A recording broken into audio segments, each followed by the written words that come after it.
should I use the Optimus mic?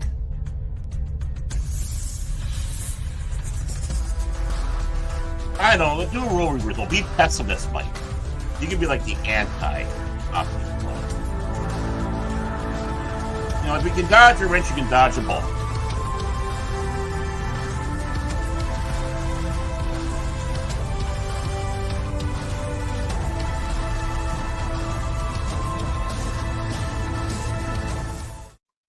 The following content contains adult language and humor that is not suitable for viewers under the age of 18. Viewer discretion is strongly advised. The views and opinions expressed during the following video content are those of the individual and may not reflect those of others. Thank you. I call bullshit.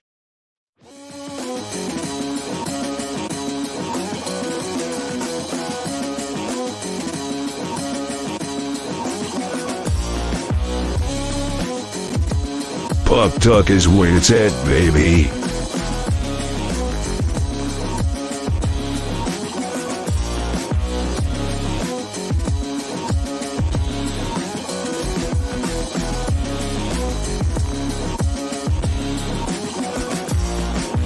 The new king and legend of Pop Talk, baby. Yeah. Right there. In your face, Bill. Cash Money can put his change in my piggy bank in a day.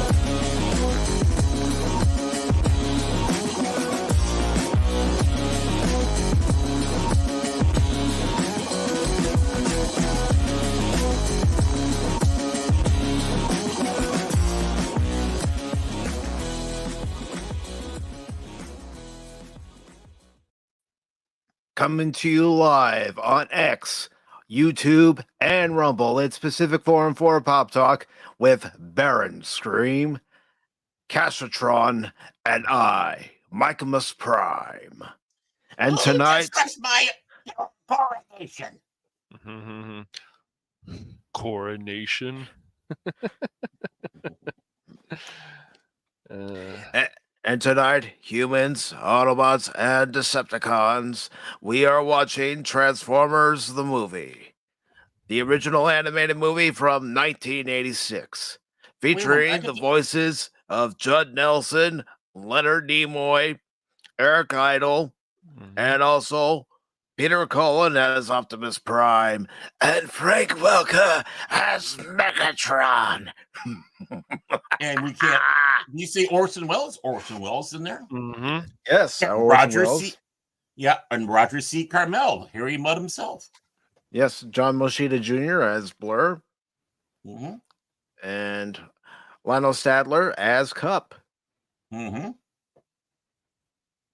This movie came out on August 8th of 1986, and it didn't really have a good advertising campaign because they just figured, we'll show this trailer for the movie, a couple weeks before it actually comes out, and kids will drag their parents to go see it.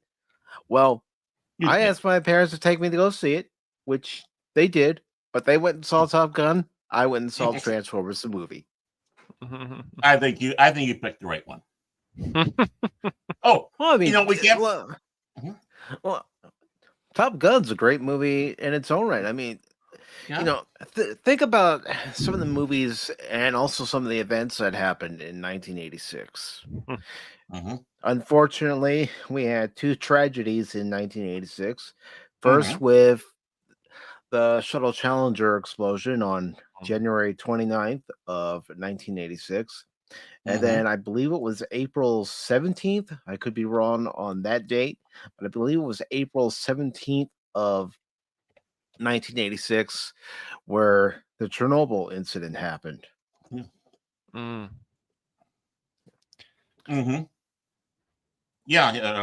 in the Ukraine.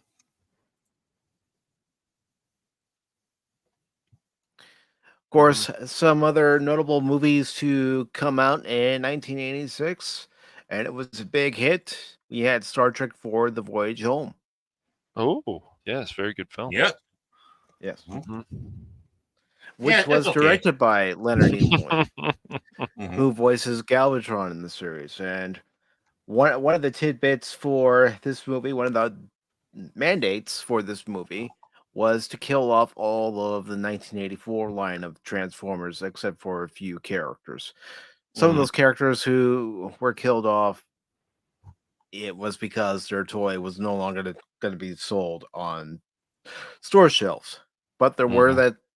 those that survived, and of course, if you've never seen the movie, you will find out who survived and who didn't, because I don't want to spoil it for anyone who hasn't seen this movie, or maybe it's been a long time since you transformed and rolled out. Mhm. And just to throw a couple more people that's in there, of course, we know Casey Kasem was in there. He was in the TV show. We also have the great Robert Stack was in there. You know, anyone who's seen Nice. Airplane or if you've seen Mhm. Unsolved Mysteries or The Untouchables, the TV Mhm. show, Mhm. great actor. And of Mhm. course, can't forget Scatman Carruthers. Hmm. Scatman Carruthers as Jazz. Yeah. Mm-hmm. Casey He was Kasem great. as Cliff Jumper. And Mm-hmm. also in the series, he voiced Teletran 1 Mm-hmm. and also Blue Streak, Mm-hmm. along with a couple other characters like Dr. Archival. And the original voice for the Emperor, Clive Revell, he's in there as Kickback. Mm-hmm. And Eric Idle is Wreck-Gar. Yes. And I want to say hello to Depro Funds on Rumble, who says I can pretty much say this movie verbatim. I'm the same way, and that's why I'm gonna restrain myself from doing so as we're watching it. Yes, please do it. But, you know, he should be in there. You can go back and forth the lines. Of course, he's mentioning a line by Rumble, and that's another thing. Think about, you know, all the voice cast, but more specifically Frank Welker, the different Mhm. characters he voiced. Right. Yeah, I mean, He vo- Wheelie, Megatron, Soundwave, Renzi, Mhm. Rumble, Junkion. Yeah. And he was also Trailbreaker in the series, along with a few others like Mirage. Mm-hmm. And you, Mike, you played Grimlock. I guess that's a cue, isn't it, Barrett? So yes.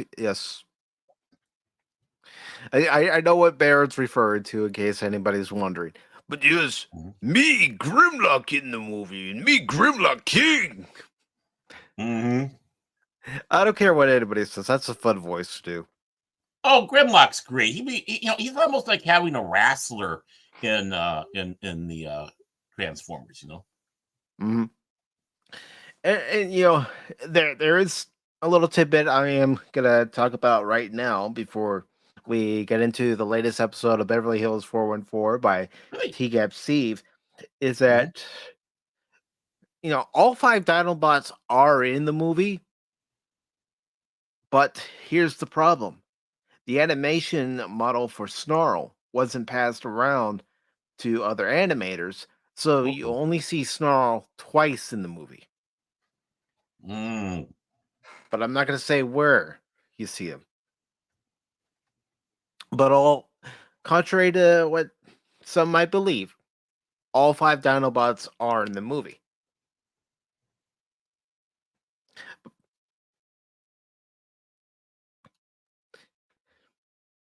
And all right, so the episode the other day where they introduced the last two and of the Dinobots, and they had to convince them that Optimus Prime is a good guy. Yeah, Optimus Prime being the true leader, and those last 2 Autobots or Dinobots in this case that were introduced in the original Generation 1 cartoon were Snarl and Swoop. Mm-hmm. And another reason why we're doing this watch party for Transformers the movie is because this year is the 40th anniversary of the Transformers franchise, more specifically Generation 1. And this September, I plan on having a live stream commemorating the 40th anniversary. Why am I waiting till I don't know what we did. I know. But why am I waiting till September to have it? Because it was in September of 1984. I believe it was September 18th. If I'm incorrect on that date, someone please correct me on that. But I believe it was September 18th of 1984, or More Than Meets the Eye Part 1 premiered for the series. Well, And let's take a look here. I'm looking. go ahead and look, because September 17th, 1984. Okay, I'm a day off. And it ran to, well, it could, you are talking about syndication, so that gets screwy because that's the first time a station could have it. And, obviously anytime during that week they could air the episode. And of course, the last one was November 11th, 1987. Mm-hmm. And Rod and Friedman began to work on the movie during season 1 of the original cartoon. And he had it in his contract where he gets writing credit for the movie. Even though he didn't write too many episodes of Generation 1, he mainly improved the dialogue for some of the episodes. But he went through many revisions, and he actually went up against Hasbro. Unfortunately, lost on this when it came to what happens to Optimus Prime in the movie. Mm-hmm. So before we begin, I do want to make sure I get the link out to those of you on the Twitter side so you can watch the movie. But even before that, we do have the latest episode of Beverly Hills 414 to get to. What? So, yes. What? Well, we have to have the proper introduction to it.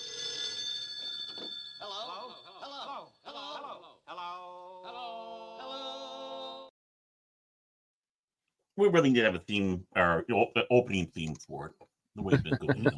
And of course, giving our esteemed Big Daddy T-Gap proper writing credit, unlike what Hasbro did. The bastards. Yeah. And I have posted the link for the movie in the comments section for the video on Twitter, X, Twix, whatever you want to call it. Everybody has their own name for it. But let's go ahead and get the music started here. I call it the platform formerly known as Twitter. Okay, so here we go with the latest episode of Beverly Hills 414. Yay! Just going to turn it up just a little bit. Not too loud. I don't want it to. I got all stuff for anybody.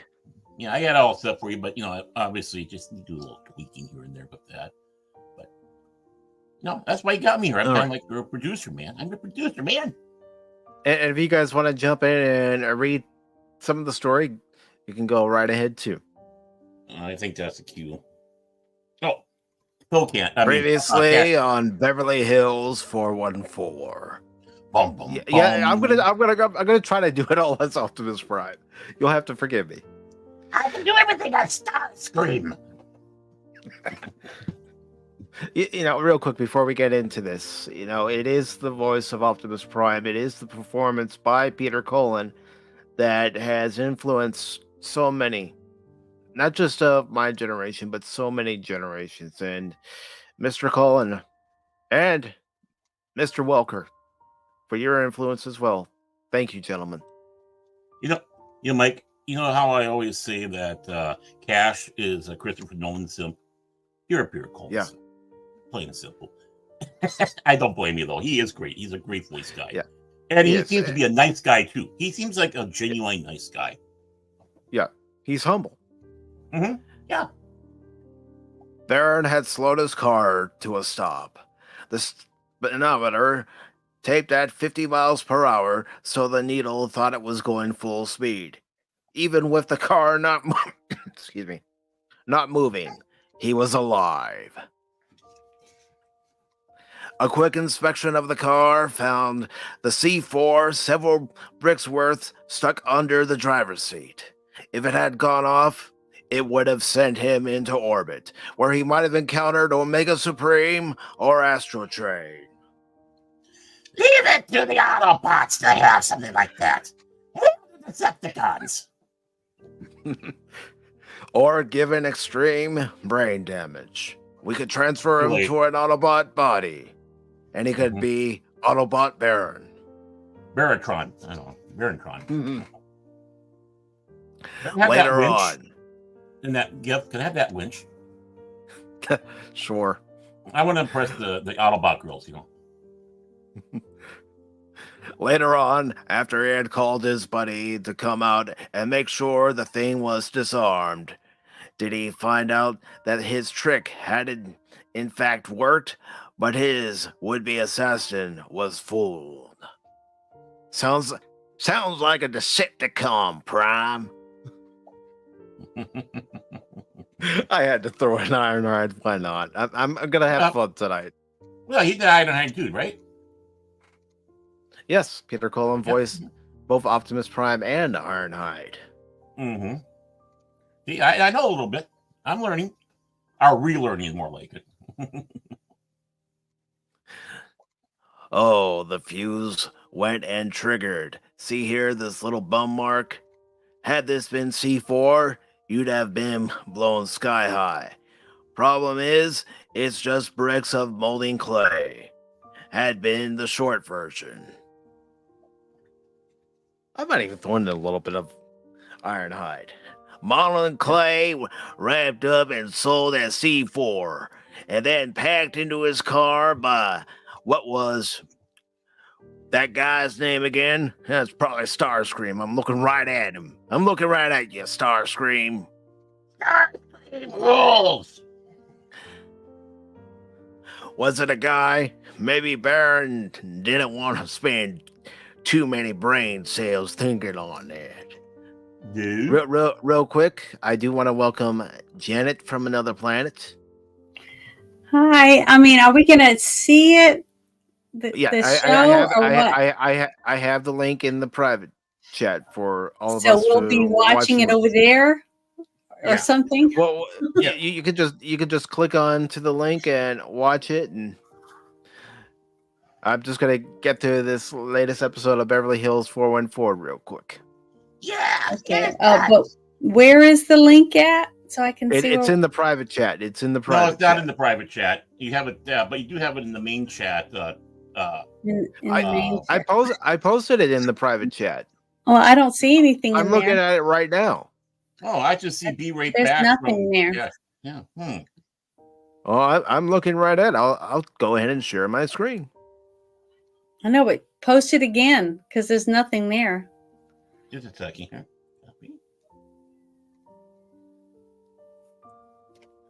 There we go. See? Leave it to the Decepticon to help the lady. I see that. Mm-hmm. Oh, by the way, guys, suck in your guts. She's here. Okay. Got my guts sucked. You can't suck in anything, Starscream. He was more upset his clever trick about the speedometer hadn't worked. He had busted out the faceplate for nothing. Faceplate? I have a faceplate. And now he had to get it replaced. Crypto finished off the last of his milkshake. He had sucked it up and paid for the Arby's meal and to the I like to suck it up the Arby's. That's all.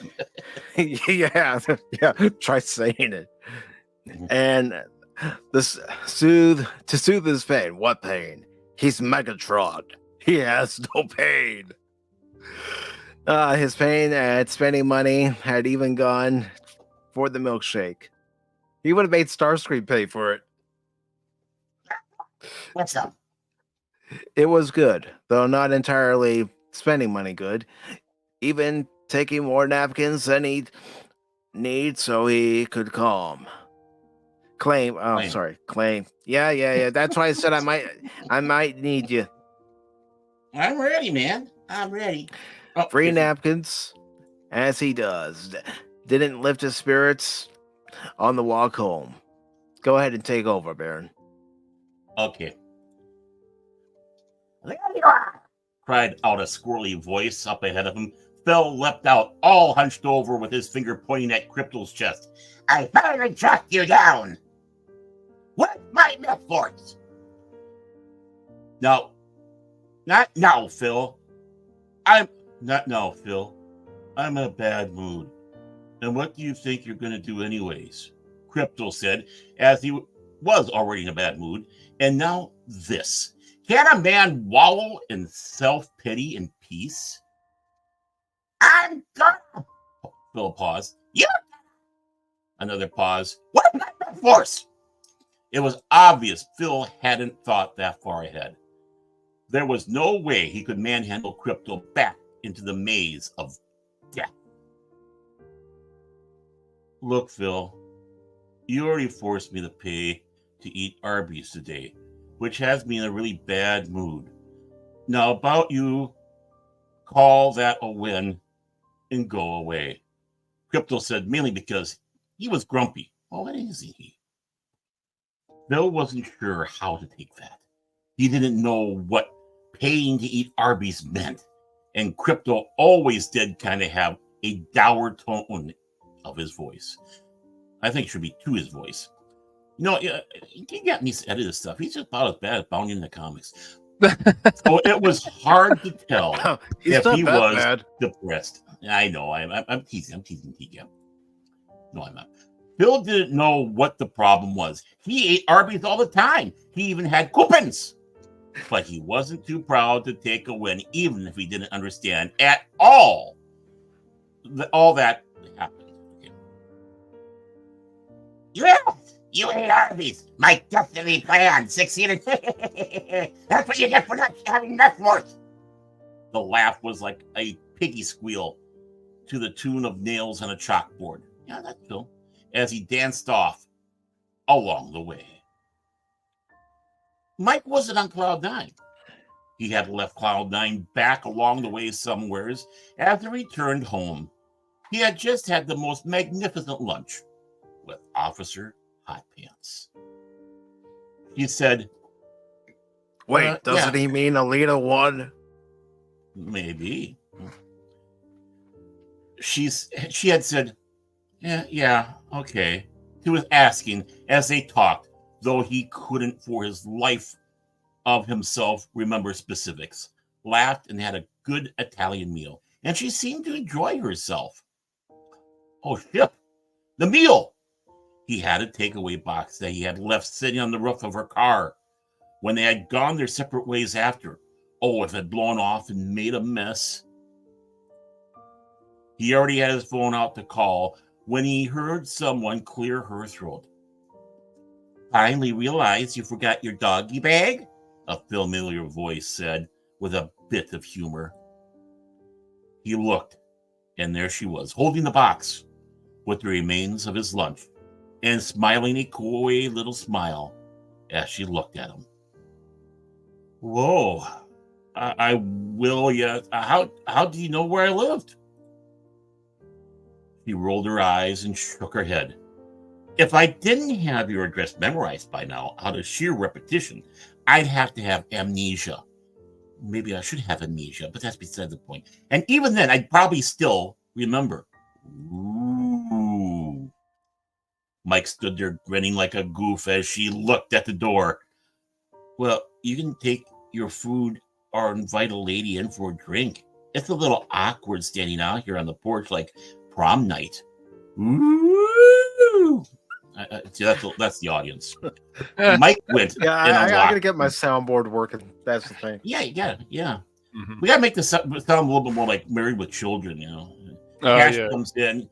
Cash comes in, and you clap.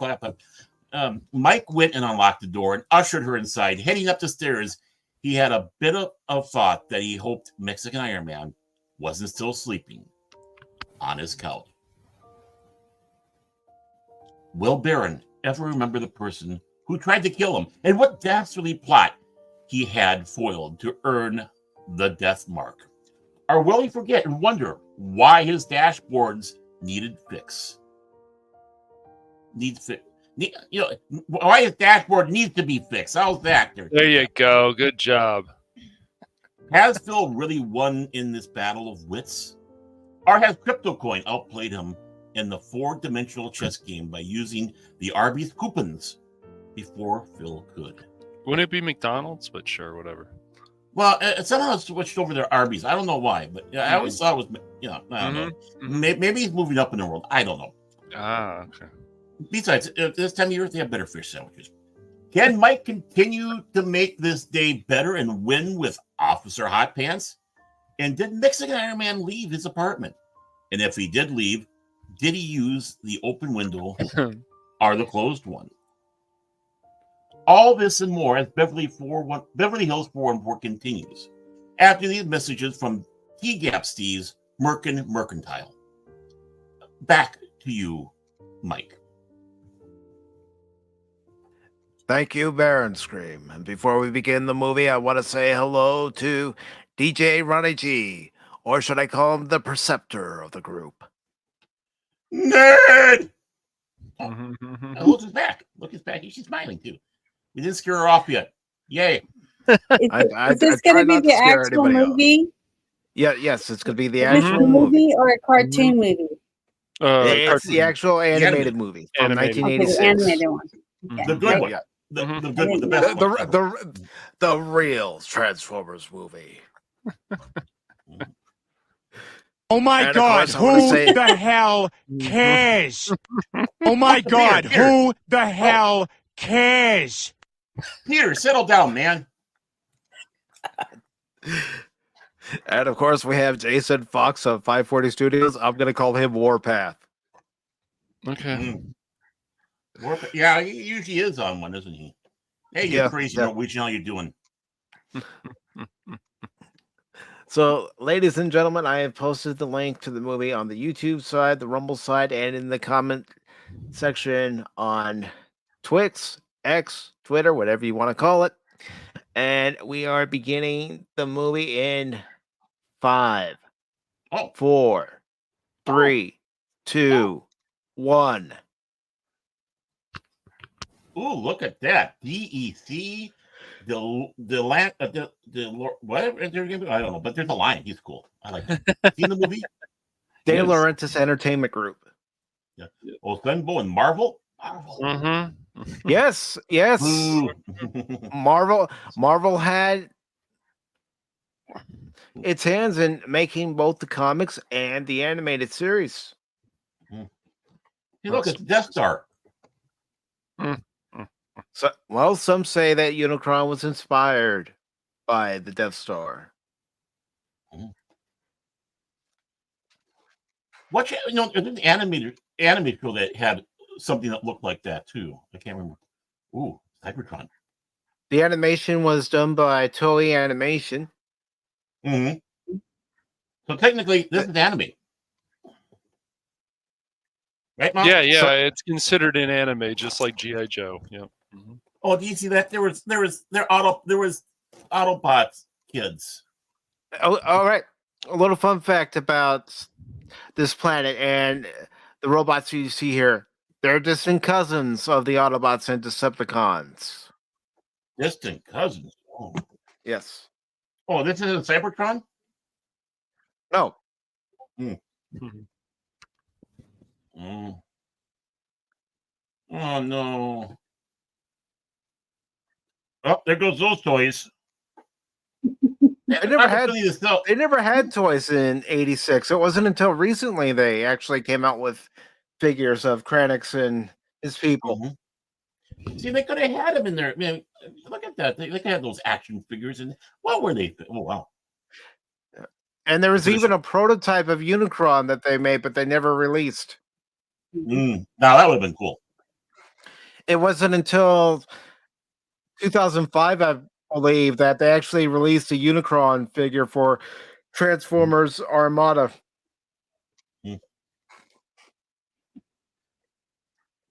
Oh, no. They didn't make it. Bye.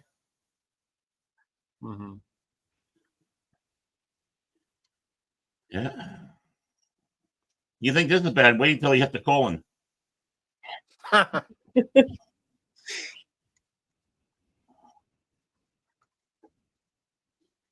You know, it would be great to see this on a big screen. I never did. I regret that. Oh, here we go. There we go. Yeah.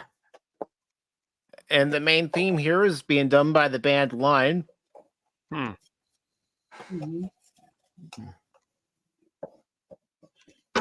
Yeah.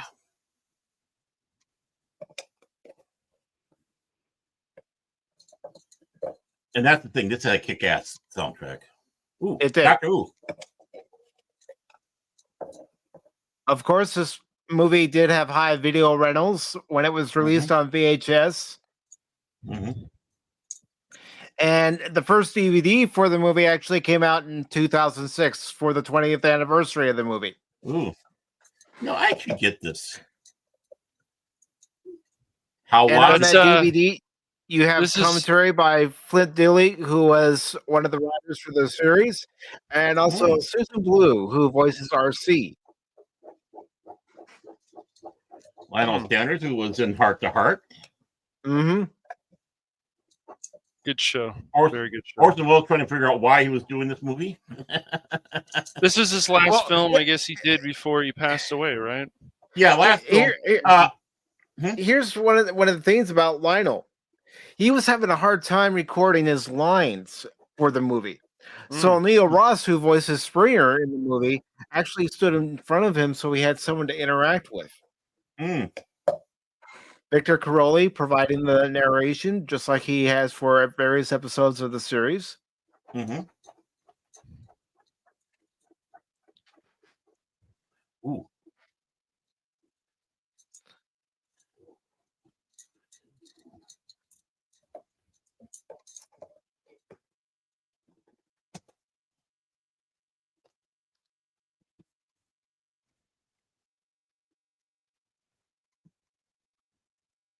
Because I thought when they made these movies, they watched the movie and they spoke to record it as they watched themselves on the screen. So they didn't do it that way? No. Voice first, then the animation.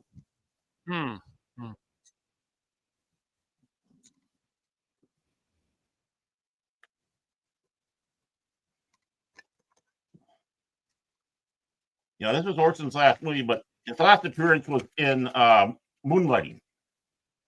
Oh, that's crazy, dude. Yeah.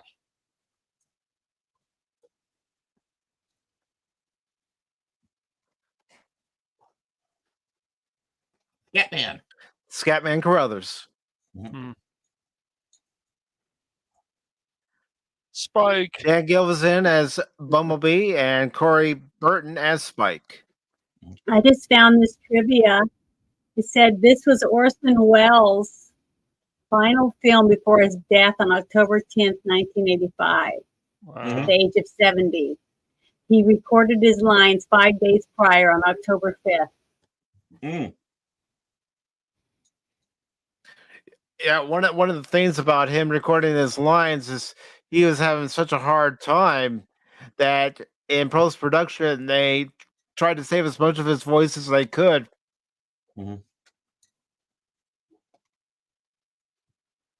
Yeah.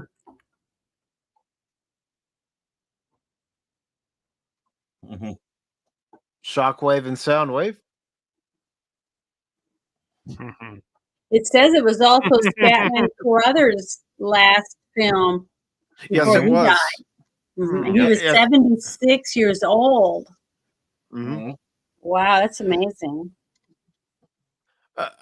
Interesting trivial note about that is Jazz does make an appearance in season 3. However, because Scatman Carruthers passed away, that's why you only see Jazz in one scene in season 3, because they didn't have Scatman to record any voice lines. And there's been rumors saying that Jazz was supposed to play a prominent role in season 3.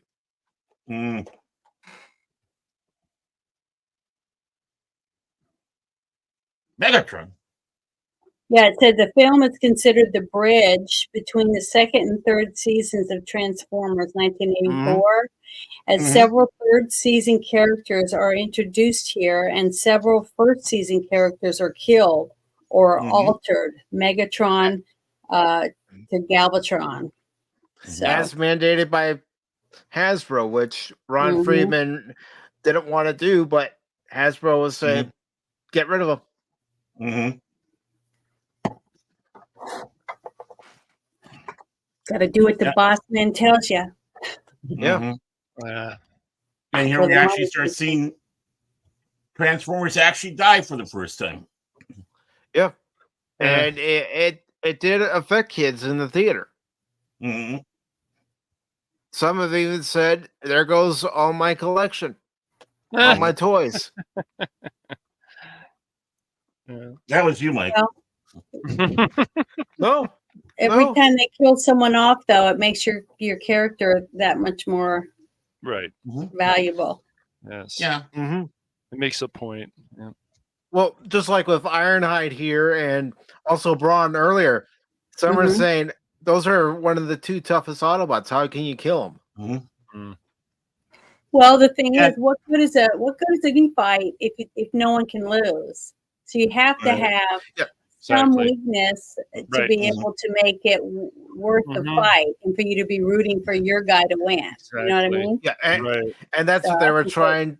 That's what they were trying to show with this movie. That yes, during the series, the Autobots and Decepticons alike Mhm. could take blast. Mhm. However, they would survive. In this movie, no. Just like real Right. life, there are consequences to war. Mm-hmm. Right. Even with And- robots. Yeah, And exactly. another thing we have to remember too is this is taking place in 2005. So this is 20 years after the second season, which is why Spike's growing up, and he's got a kid now. Mm-hmm. Mm-hmm. Do you remember any of this happening in 2005? I missed it. Right? No. No, Yeah. I don't recall it.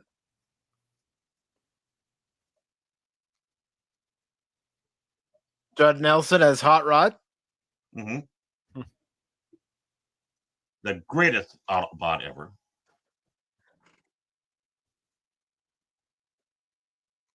Mhm. You see, for let's see, of course, Cups there. See Huffer. You see Trailbreaker.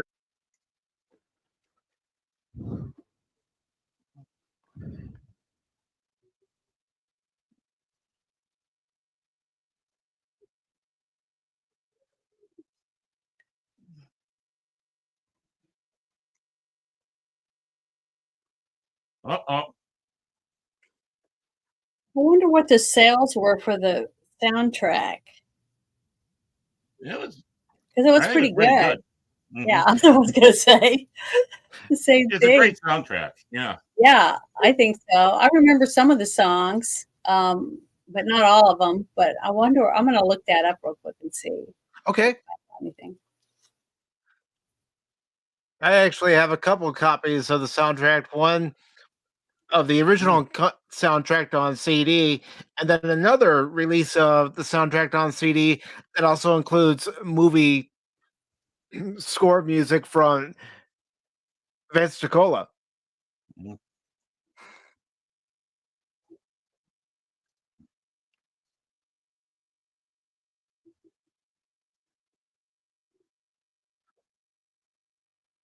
And some even asked, why are so few second season characters represented? Because they didn't have them all fleshed out at the time they were writing the movie.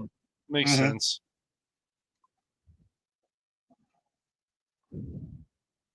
Way to go, Starscream.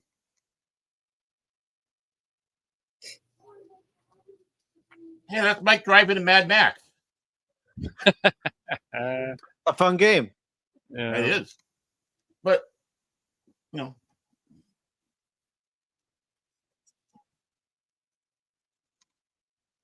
All hiding as Perceptor.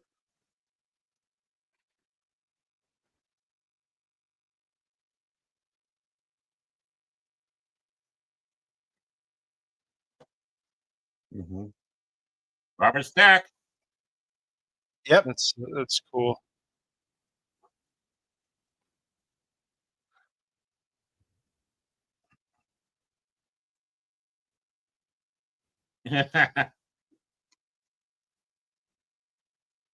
I love Blurr. Mhm. Yep, John Moschitta Jr. It's very cool. What? A female robot? What? Yep.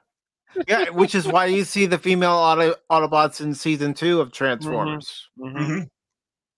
And people need to know John Moschitta Jr. He was the one that did those Micro Machine commercials. Yes. Yeah, of course. Those are great. Mhm. Yeah.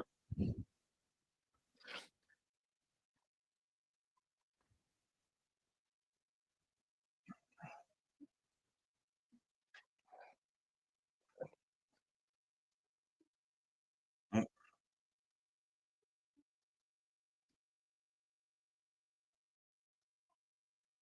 No, Starsream. He's being arrogant again, Baron, as always. Mhm. Hey, she's hot. It says that the song, Stan Bush's song, The Touch, was Mhm.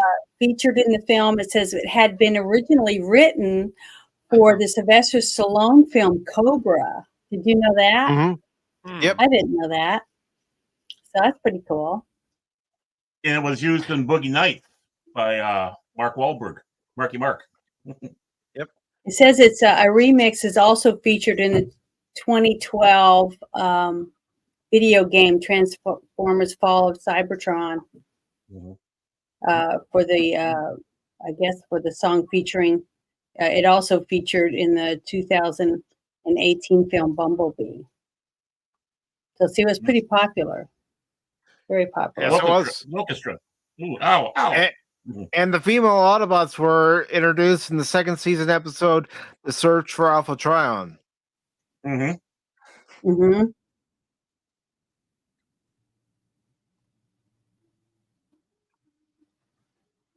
Blaster.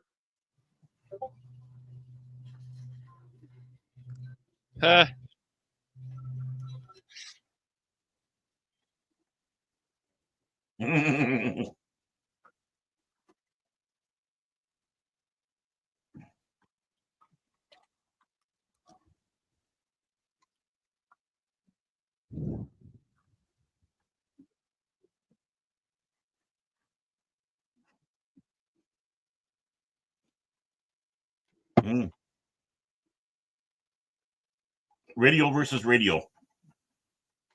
Yep. This is what fans like. Blaster versus Soundwave. And this is also the first introduction of Ratbat. What's the timestamp? Anna Wannabe is asking what the timestamp Oh, is. I already posted that link. Because he says here he's at where we're at. Yeah. 1550. Mm-hmm.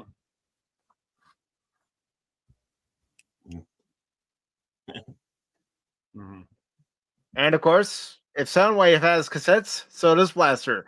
Steel Jaw, Ram Horn, Eject and Rewind. Mm-hmm. It's cute.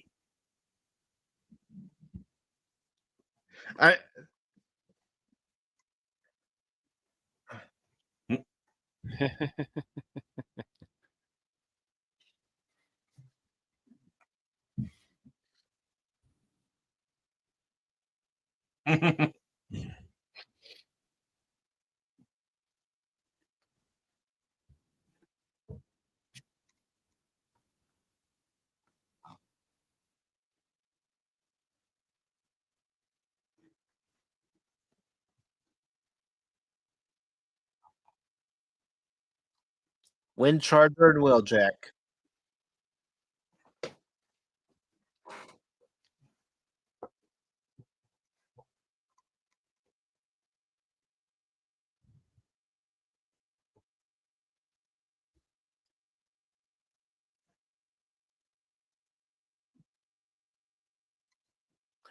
And some fans on YouTube have actually made an effort to include the deleted scenes for the movie that were actually never animated, but they were storyboard. Mm-hmm.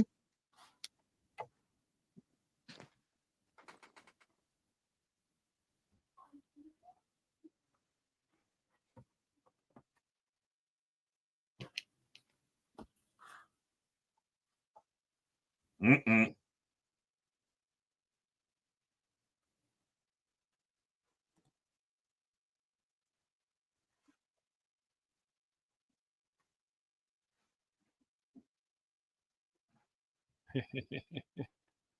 I love that line. Great line. Used that one the other day. Yeah, I did. Mm-hmm. I mean, yeah, there are iconic lines in this movie, but for fans, they do like that particular line. I have better things to do tonight than die. That is a good line. Grapple and Perceptor.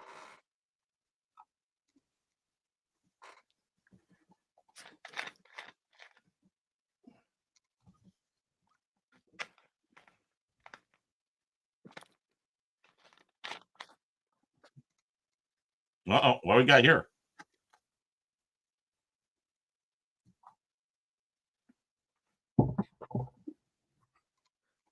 Grimlock.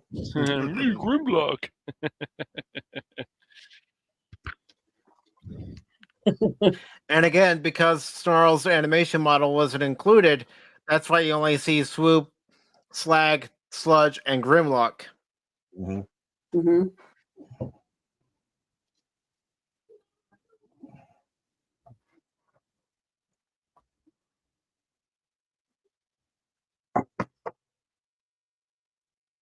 I am an Autobot, Phil. I am not a Decepticon. Speak to the two Decepticons to my right. Oh, here we go. Yeah. Besides, Phil likes GoBots. Yeah, this is the song you were talking about. That's also in Boogie Nights, right, Baron? Yep. Mm-hmm. Yeah, I remember. And it was like Janet brought up. It was originally supposed to be in the movie Cobra. Mm-hmm. I like the reflection. Mm-hmm. Not bad for cell animation. Mm-mm.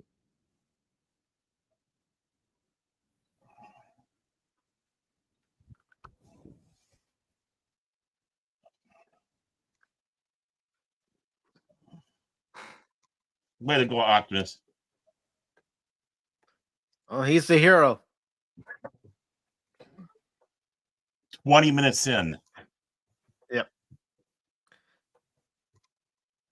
It's just too bad Hasbro back then didn't know what kind of an impact that the character of Optimus Prime made for so many kids back then. Mm-hmm. I don't know. I think that they had an idea that it was going to take on. I just don't think they realized how dramatic it was going to be. What a huge draw it would be. Unfortunately, back then they didn't have a pulse on the fan base. What characters were popular and what characters weren't popular, and what kind of an impact certain characters' deaths would have made. Because there was a letter writing campaign after this movie and after what happens in this movie. Mm-hmm. Uh-huh. Oh, yeah. And a lot of kids, cried out of the theater before the movie was even over. One kid supposedly locked himself in his closet. Wow.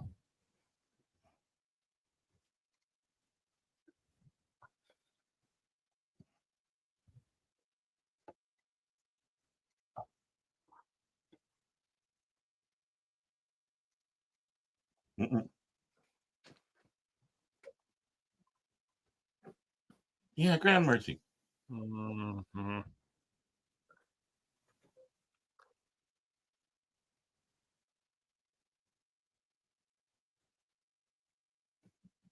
Hot Rod, you jerk.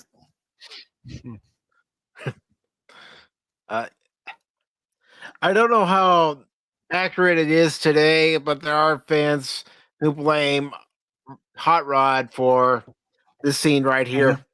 Yeah. Of course. Yeah, they do. Yeah.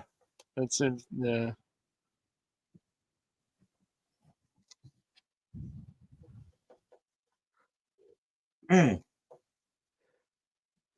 Way to go, Prime.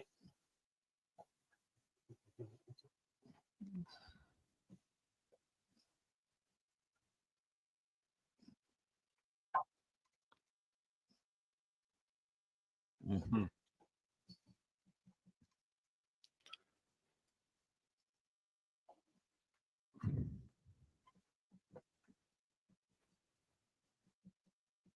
And yes, Starscream is that type that'll kick a butt when they're down.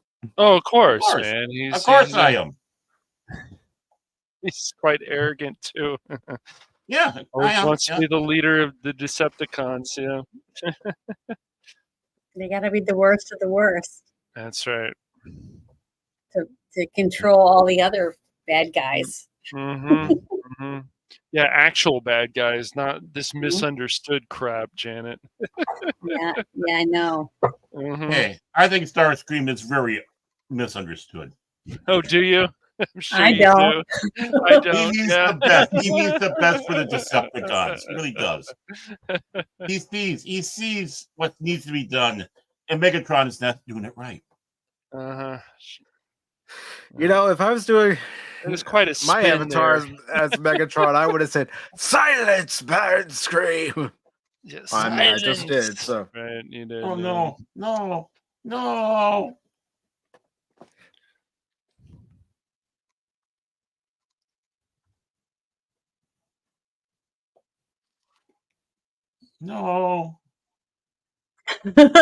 Yeah. yep. Here's a hint. You can't die, Prime. I was 8 years old when this movie came out, and this scene hit me. That's why Mike is the way he is now. No, as I've said before, yes, it was He-Man and the Masters of the Universe that introduced me to fantasy, but Yeah. it was Transformers that solidified my love for sci-fi. Mm-hmm.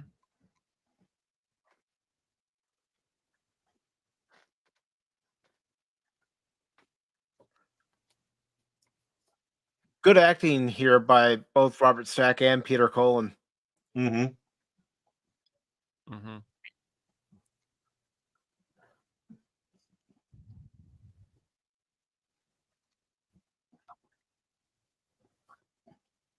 No! No! And the idea for the Matrix actually came from the creation Matrix that was introduced in the comics. Mm-hmm. Have you read a lot of the comics, Mike? Or No, there's so many issues of the comics I haven't read Mm-hmm. that now I don't even know if I would be able to find them all. Yeah, that could be tough. Mm-hmm. And with so many, Have you tried looking for them? unfortunately, with so many of the comic book stores closed in my area, there's not one that's real close for me to find. Well, get online. Get online and start looking it up on eBay and. I don't want to pay the price that some of the online retailers are asking you for. might be able to find it. I'm I mean, talking about Let It Go, Etsy, different ones where normal everyday people are selling their stuff. No! 26 minutes in, and our hearts are broken. Yep. We were all Daniel.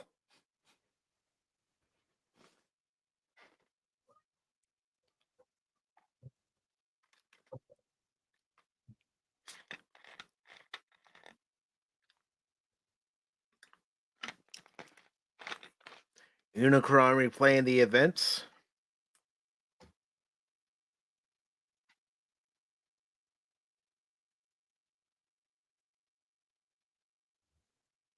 I had some of these Transformers, Mike.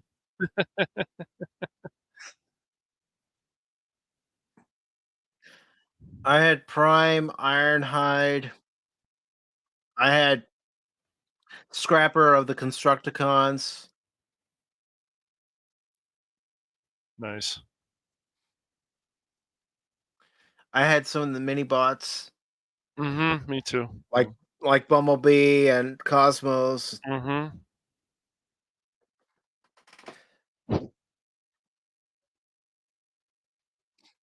Beachcomber.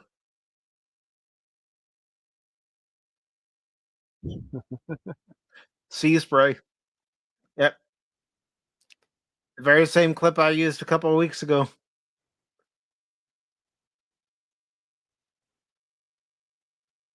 Blitzwing and Thrust look at each other like, departed?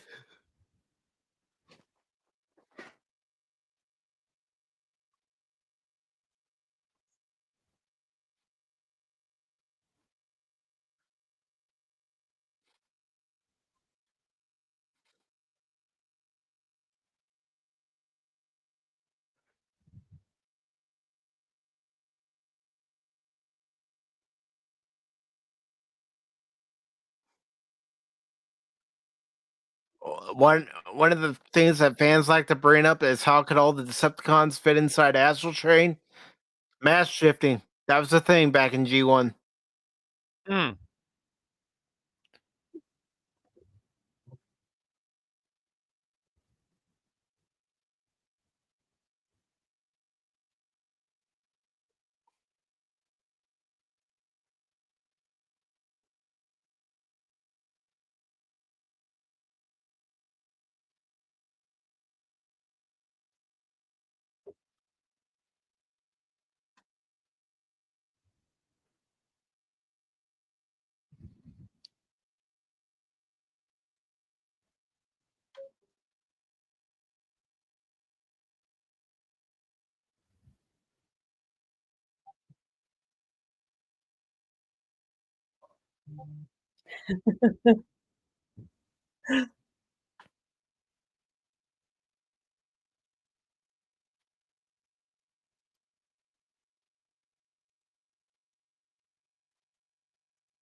That's what Megatron does, exaggerate. Yeah.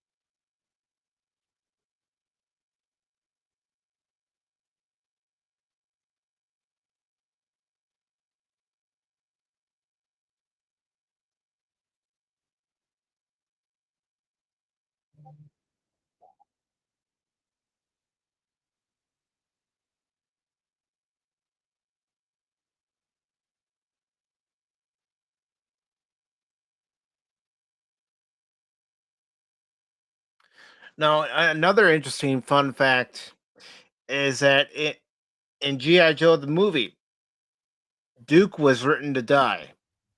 But because of Optimus Prime dying and the reaction that gave, Hasbro had to change it Interesting. because Dude, of all the backlash. Mike, the IMDb rating, man, once again, so harsh, dude. 7.2 out of 10. Come on, man. I think it's better than that, especially I when do too, man. you compare it to the Bay movies.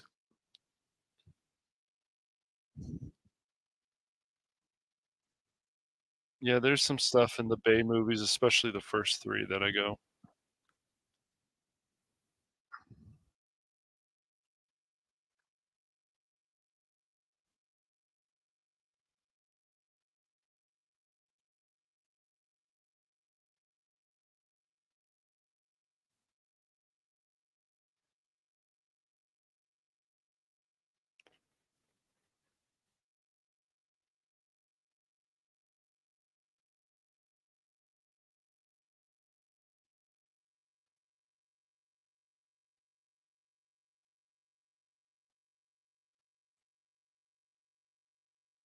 Here's what Baron's going to do when I'm not on Pop Talk. that's what we're both going to do.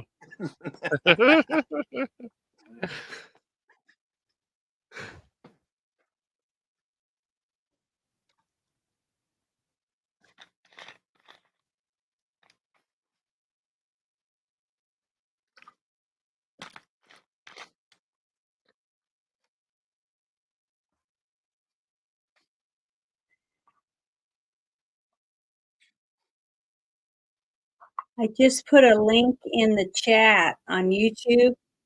Mm-hmm. It's from Rotten Tomatoes. It says Transformers the movie from the audience got 88%, Mm.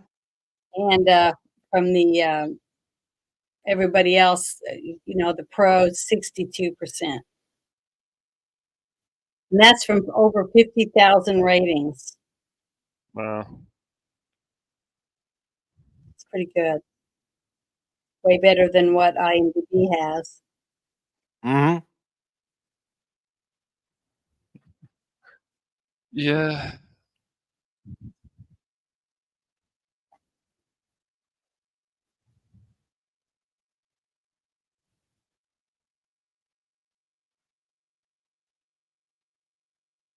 But I hear the newest Transformer movies. I heard it from my brother and you, Mike, that is actually worth watching. So I'll have to check it out sometime soon. I thought it was one of the better ones when it came to Rise of the Beast. Mm-hmm. As I said in my review for that, I ranked that at number 3. And I rank Bumblebee at number 2, and this movie is number 1. Yeah, Bumblebee's a good film.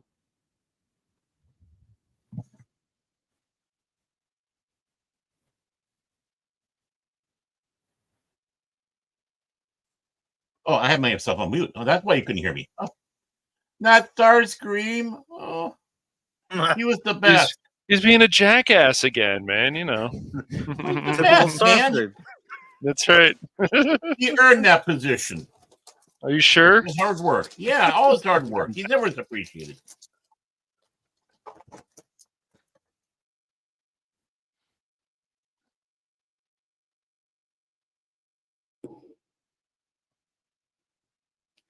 Now, here's another interesting trivia for everybody. The reason why Casey Kasem isn't a part of season 3 as Cliff Jumper or any other character is because in a season 3 episode where they had a continent called Carbomia, Casey Kasem took offense to it and ended up leaving the show. Yep. Really? That's crazy. Oh, by the way, while we're doing this, I got some bad news that just came across the line right now. Emmett Walsh, who was, of course, in Blade Runner, Knives Out, he passed away at 88. Oh.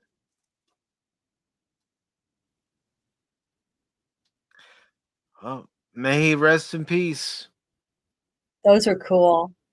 Yep, he was a good actor.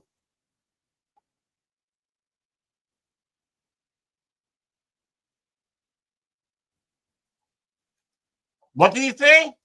He said what you thought he said. He said what you heard him say. He said, "Oh shit!"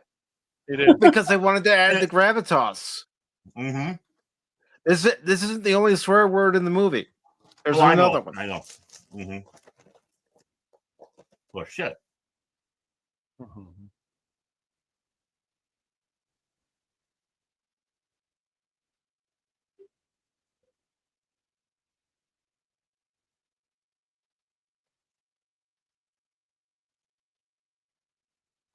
Even though he's now Galvatron, he's all Megatron. Yep.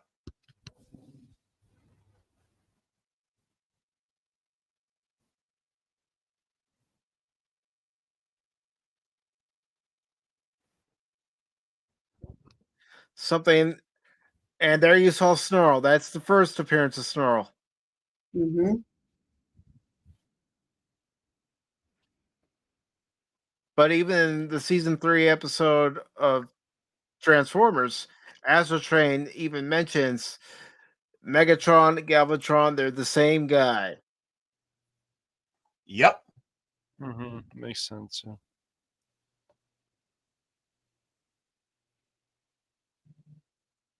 That's the second appearance of Snarl.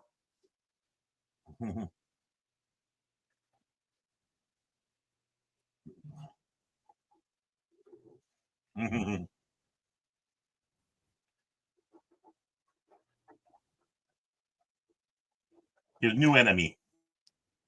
Mm-hmm. His new best friend. Yep. Friend of me. Reformatted Decepticons. I'm looking at a lot of the quotes. Right, Spike says the most famous.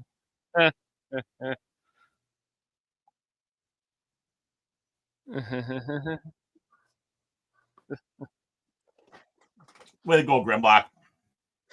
Well, Grimlock likes to Rambo it.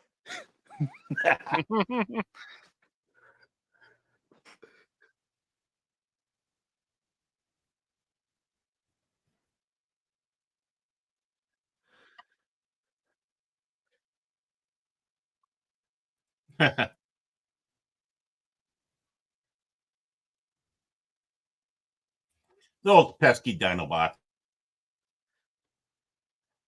Well, they only have simple brains, Baron.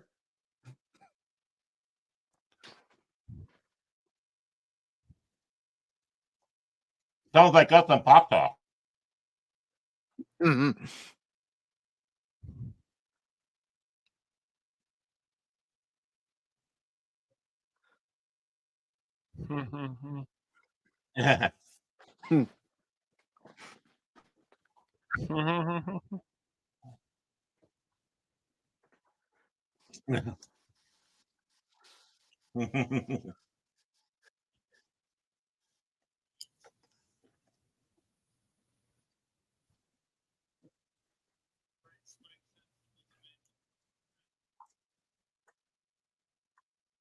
There's so many cool lines in this, Mike. Like Rumble bravely raids Autobot City. First we crack the shell, then we crack the nuts inside. I mean, it's just Me, Grimlock, love Cub War stories. You're living one now.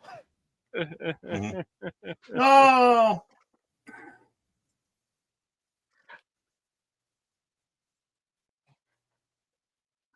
And yes, part of Arcee's head design was inspired by Princess Leia.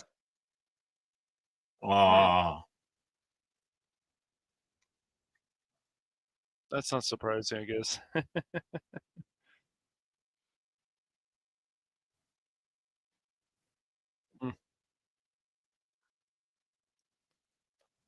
He calls that fun? I guess so.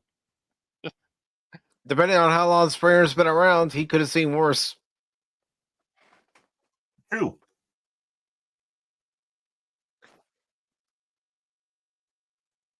Sorry, John.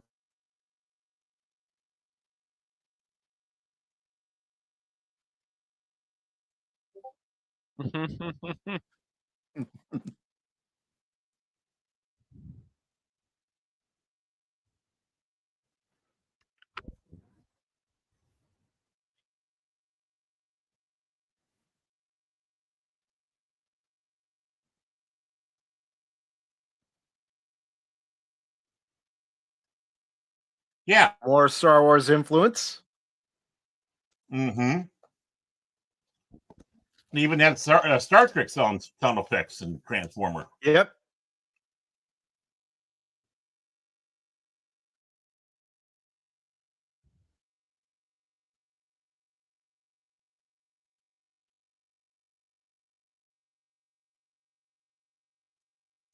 That ship is cool. There's no doubt about it. Oh yeah, dude. This is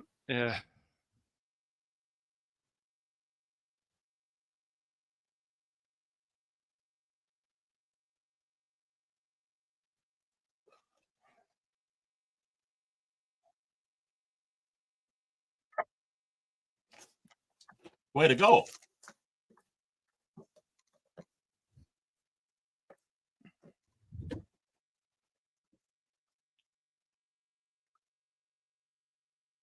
You really have a lot more Japanese anime influence in this movie. Oh, you do. Oh, definitely, yeah.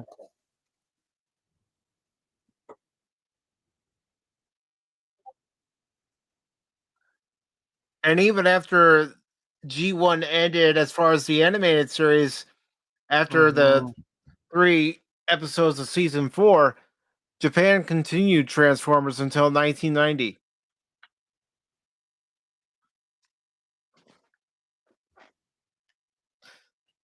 So you have Headmasters, you have Master Force, and you also have Victory. Mm-hmm.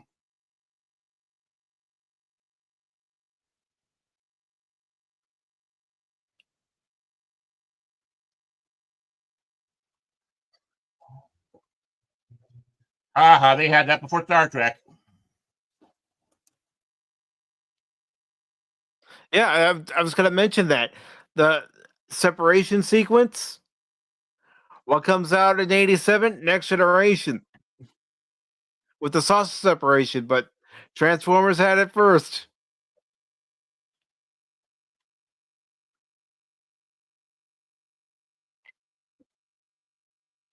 Aha. That's the only speaking line for Scourge, too. Hmm.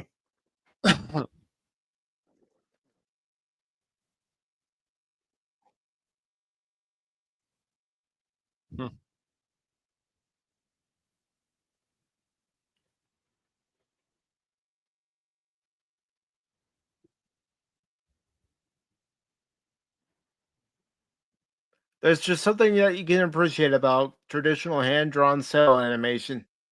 Oh, yeah. It holds up so well. I mean, just so much from the 90s, the 80s, 70s. I mean, early 2000s. Yeah.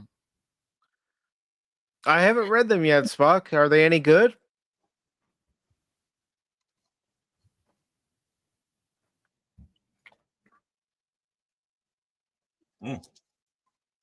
Picturetrons.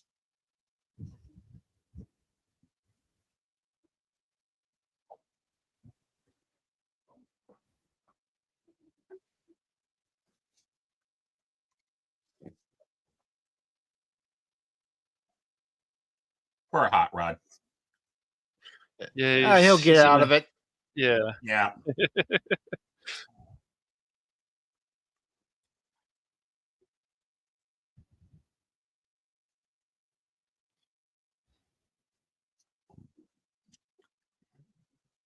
I actually have the masterpiece figure of Hot Rod, aka Rodimus, and it actually comes with the cutter. Oh, cool.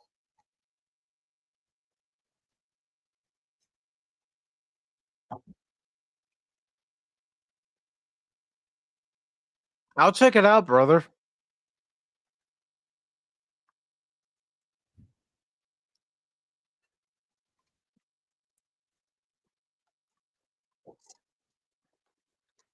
But that's what I really want to see, and we've talked about this before, Baron. I just want to see more of that detail and stuff because it adds so Oh, yeah. much more to the character. Always. Yeah. Yeah. I don't want it so crisp and clean. No. No. I want to see that multiple people took time to animate just one scene. Yes. We have Critic up here.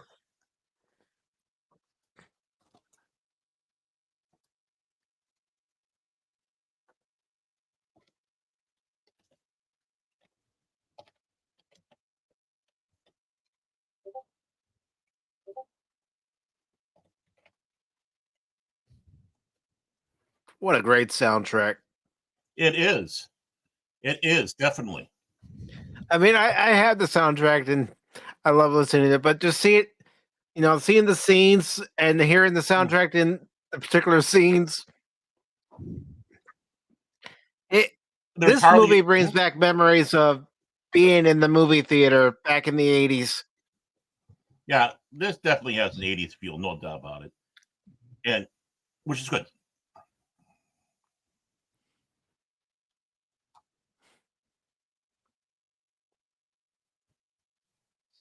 Oh, very nice Decepticons. Very nice, brother. You're praising a Decepticon? Cool. I knew you'd say something. He's one of us.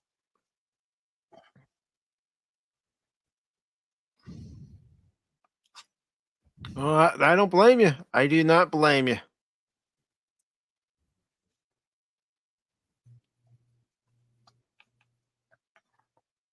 He's a human transformer now.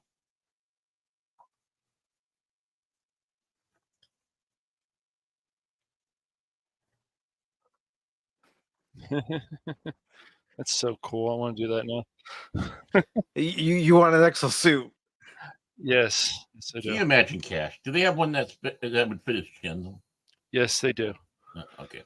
My beautiful chin. Yes, they will. That magnificent chin.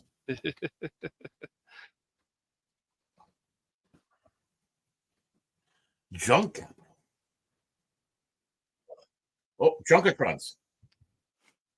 Junkions.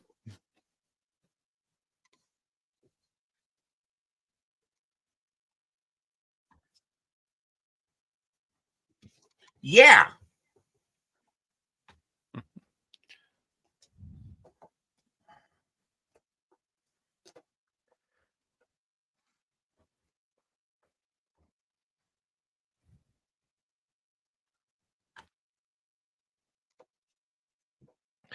And between YouTube, Rumble, and Twitter or X, we have 39 of you watching. Welcome, everybody. Oh, I forgot. Yeah. I'm going to set it up for X. I forgot all about it. Oh. Darn. Yeah. Yeah, I'm going to get this going. Hold on. Oh, look at that. Ooh, yay.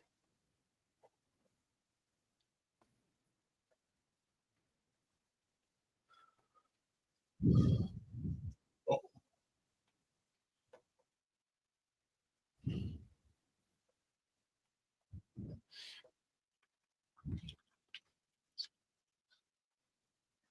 Uh-huh.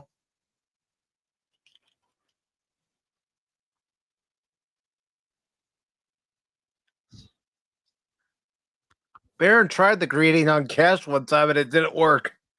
No. Oh, that's right. I'm not talking to him. I wanted to put him in the dinghy. Yeah. Mike, you want to remind Cash I'm not talking to him? Yeah. Baron Scream's not talking to you, Castratron. I don't want to talk to that Baron Scream either. Yeah. Making Live PD take, or actually On Patrol Live take Fullerton, California off like that. I wish I had the power to do that, man. Oh, you do. I know you do. I wish, dude.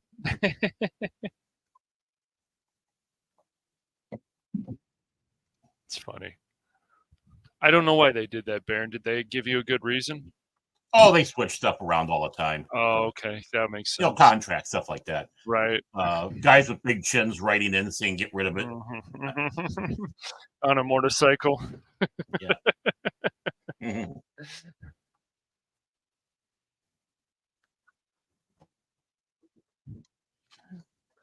first introduction of the Quintessons.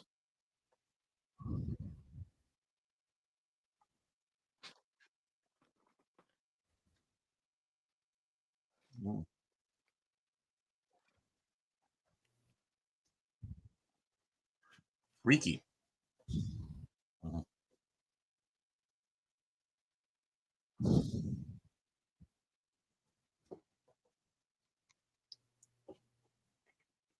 Oh my.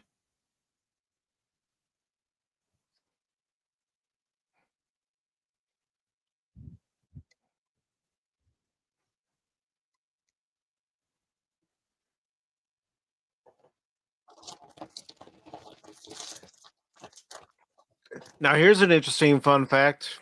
When it came to Kranix and his planet, they were originally supposed to be rock people. Oh. But then they got word that GoBots were having rock characters, and they said, Makes nope. sense. Yeah.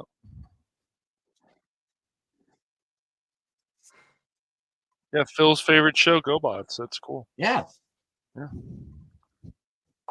It was first.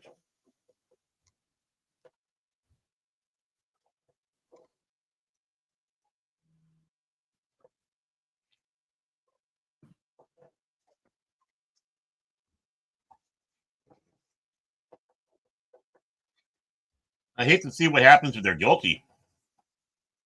I don't think anyone's ever guilty. Not when it comes to the Quintessons. They probably ask him to join them.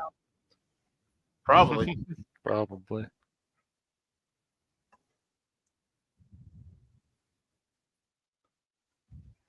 Of course, the leader is played by Roger Serpell. Mm-hmm.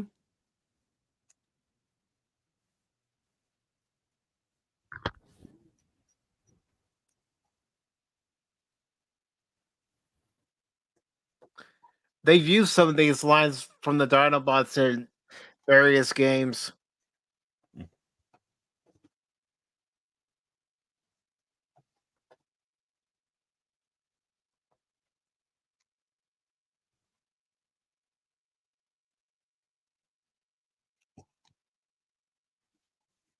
Wheelie, voiced by Frank Welker.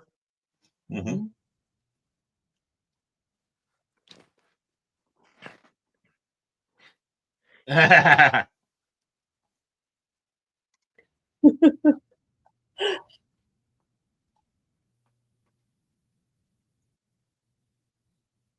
Oh, Poor Grimlock.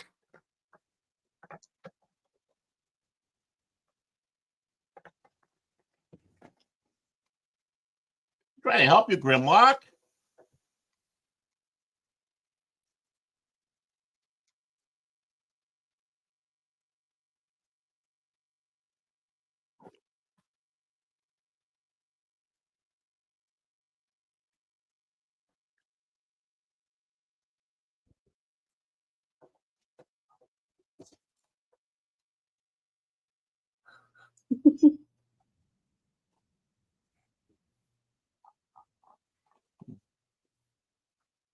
Chunk. Stop him. Yep.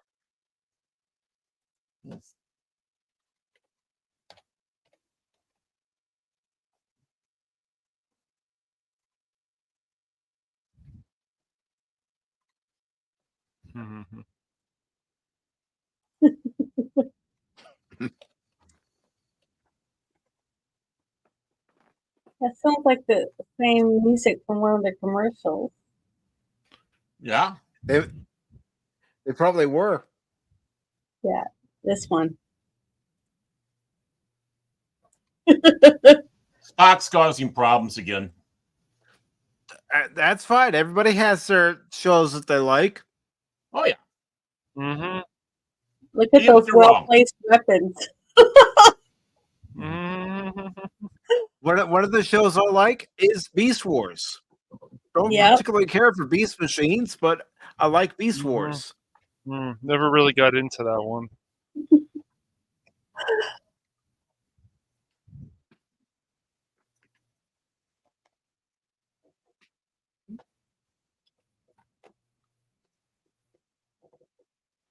The only line by Don Messick in this whole movie. Mhm. Sweet. Transform. Of course, if anyone's unfamiliar who Don Messick is, he was the voice of Scooby-Doo. Roll. While on Transformers, he was Scrapper. He was also Ratchet on a few other characters. Uh-huh.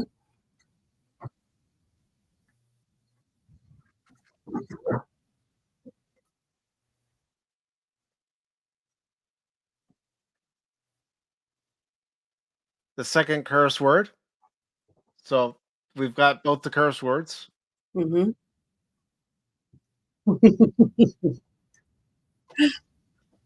Exterminate. Here comes the Dalek bots.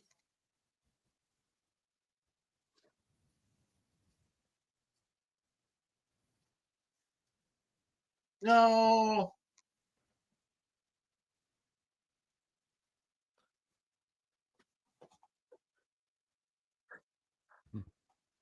No.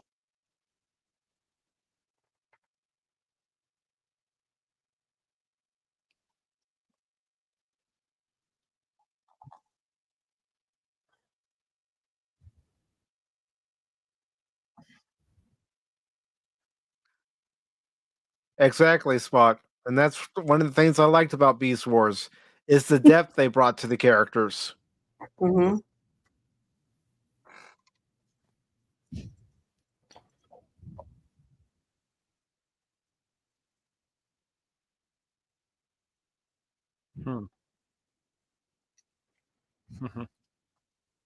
He's so arrogant.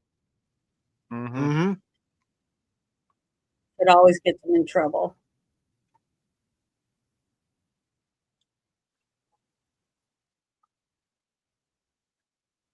Yeah, it's a good soundtrack. A slow moment in this movie. Mm-hmm. Can you believe it's been almost an hour? Hey. Welcome, Anonymous. Howdy. Hey, bro. I made it Autobots. home. I'll get you to where we're at right now. Where are we at? Check the private chat. We're at 1 hour.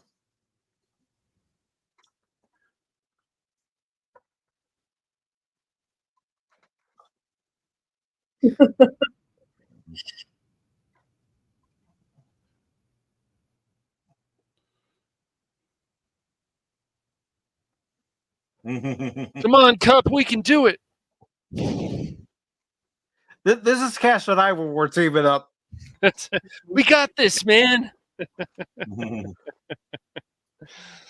River City Girls, right? Oh, Yep. man, that was a lot of fun. Yeah. It was. Especially that last boss fight. Yep. Oh, who's this?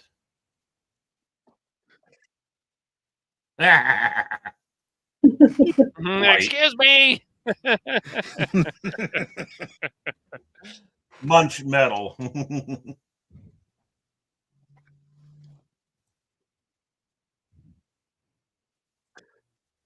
Hey, Tommy.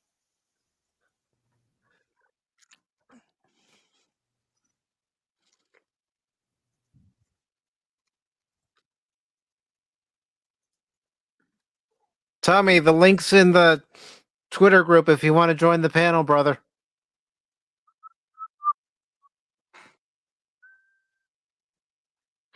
Can you hear me?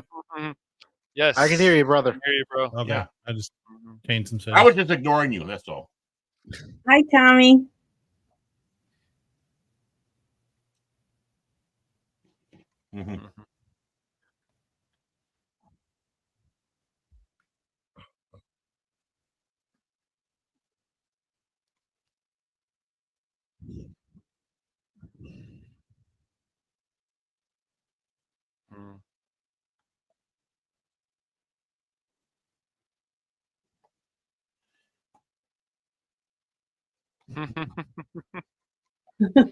Yeah. Close to the current The time loafers.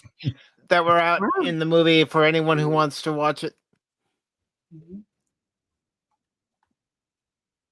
I love how Optimus takes a hit to the side and dies, and then Ultra Magnus gets blown to bits and then puts back together. Yeah, He's alive. I posted the link in my live stream feed on X if you want to click on it. There we go. On Tommy, so he can Little Weird Al action here.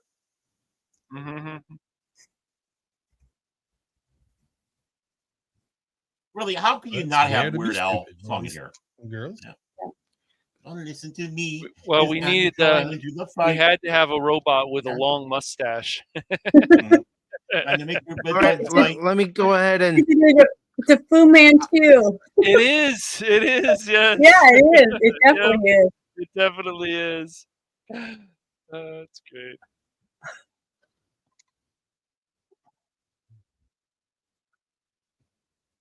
Yeah.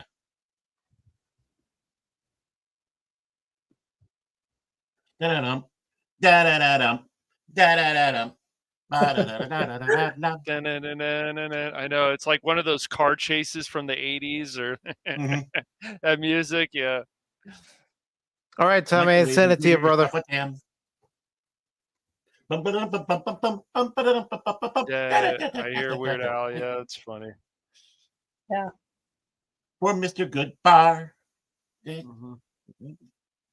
They're like little fleas. Dare to be stupid.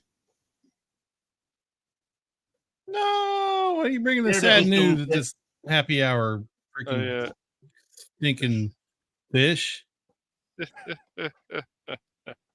Oh. What we got here? Is that freaky ship? He stole Loki's It's the corkscrew.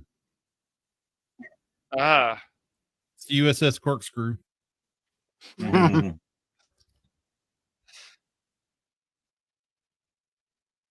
So how's your day going, Anonymous? Oh, it's fine. Didn't do nothing today. Nice. Yeah. And your wife wasn't upset, so that's good, I guess. Well, I didn't do nothing at work. Took her out for dinner afterwards. It was her birthday. Well, yeah, it's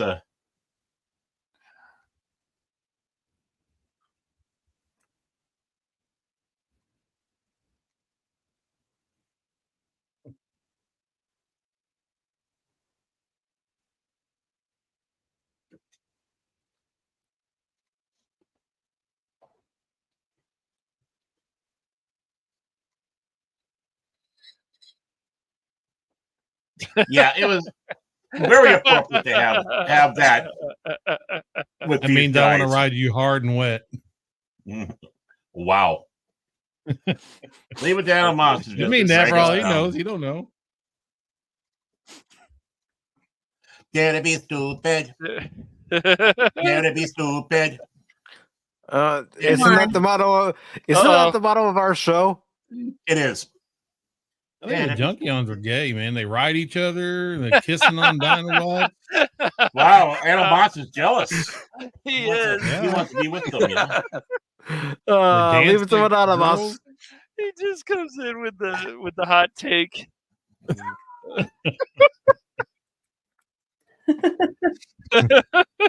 Aw. 90-day warranty. Oh. Only a 90-day warranty? Yeah, man. What do you expect? A little buff on them. Just proved the little boy could save people's lives. Yep. Mm-hmm. Now every little boy believes he can do it. Mm-hmm. That's what's good about it. Yep. The thing I like about Transformers, G.I. Joe, some of this other stuff, they all had good messages that you could actually they're helpful, which is nice, and I miss that about these. You know what I liked shows. about? You know what I liked about G.I. Joe? The Baroness. Of course. The Baroness, Scarlet, Lady J. Yeah, they were just badass, man. Yeah, they're all badasses. Oh yeah, they're tough kicks. Capable. Yes. We got an invasion of rodents. Yep. We got Welcome, Tommy Tommy here. Hello, Tommy. See, now their whole planet's getting an erection. Oh, what's going on, everybody? Animals, see, I'm behaving. I want to let everybody know I'm behaving. You guys are naughty. Look beneath Maybe me. watch the family show. I'm sorry, Tommy. I'm doing good, brother. I hope you are. I'm doing about as well as I can. What's up, Janet? And stop trying to impress her. Stop it. It's been a while, Tommy. You doing well? Yeah. I'm doing about as well as I can. Having actually problems with a transform my own in the name of Cliff Jumper. Okay.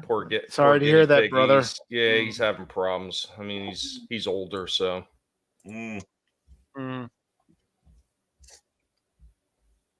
What are you gonna do?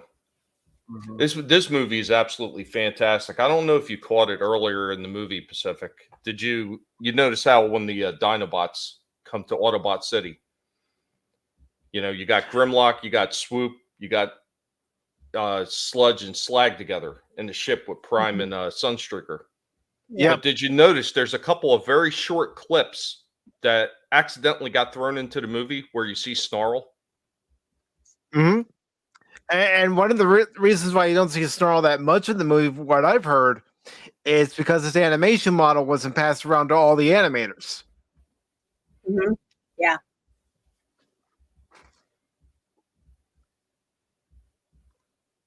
Okay. Yeah. And hello to Speedy Patriot. Welcome. Hello. Oh, Orson Welles. Yep. He died after making this. Just remember. See, that's when Galvatron gets bit in the butt. Like, oh, Cybertron's mine. You get turned on. Oh my gosh! This guy. Some people like to get bit. Wow. Hello. Or nod on. Hey, welcome to Pop Talk After Dark. After Dark. And we're watching an animated kids film while we're talking about. Okay, that's a lady. I can tap you with some cavatier. The ladies' man. I thought my gut sucked in. That movie was rough.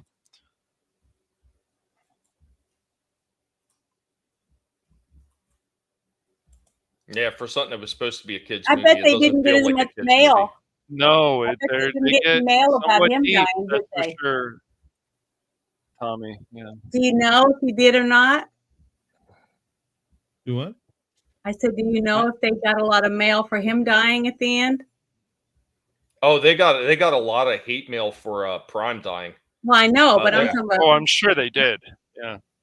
I know they did for him. How dare you do that to Prime? Yeah, well. Yeah, I wasn't happy. No one was. Well, you know who was the most upset about that? All the kids whose mothers went out before Christmas and bought a Prime figure, and then he dies. So now they're getting a dead character for Christmas. And they're gonna cry when they open it when they see they got something to die. It was all gray and lifeless. And they forgot to buy batteries for it. Actually, a few years ago, Takara, who owns the rights for the original toys, and they share the rights with Transformers with Hasbro, they actually released a masterpiece version of Optimus Prime where it was representing Prime dying in this movie. You know, for the was it the Siege or Earthrise line, or maybe even into the Legacy, they did another version. I don't know if it was like a Pulse exclusive or not, but it was a blacked out version, and that was fairly recent. And up on deck, they actually have a new Prime figure that's going to be coming out for the '86 movie. So they're not even going to reuse the old mold. They're, from what I understand, they're supposed to be completely redoing the whole entire mold, and it's going to be a lot bigger because he's actually I think he's going to be I think it's going to be above leader. It might even be what is that? I've heard that it's going to be Commander class. Yeah, Commander class. I was thinking like right above leader is Commander class, and then you got Titan class. Yeah, so they're saying he's going to be Commander class like Ultra Magnus was. No, Godzilla thinks he's badass. Look at that. Unicron's the size of a planet, standing on the planet, blasting everybody. Yeah. One eye. But he still died. Got his head chopped off. So one thing I'm wondering about that figure when it comes out, is it going to include a trailer? It is. It is.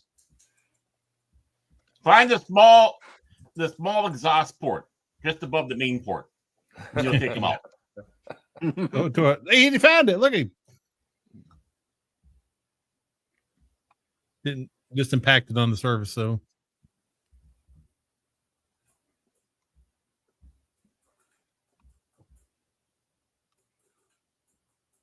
I just got a message from Crit, Mike. He says, "What a horny stream! What the fuck?" Hey, I'm behaving. I'm behaving too. I'm behaving I know, me too. too, man. It's a Nanocon.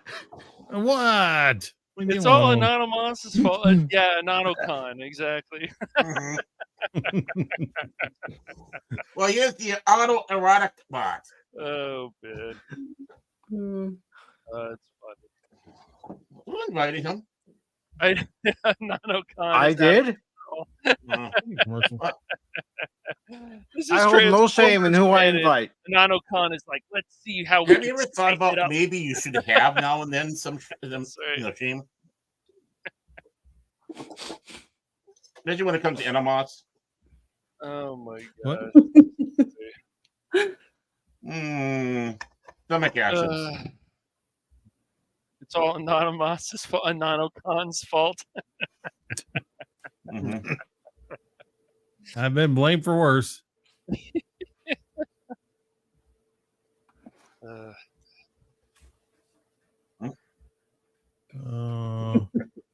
a waste Hurry, of you good little robot. shit.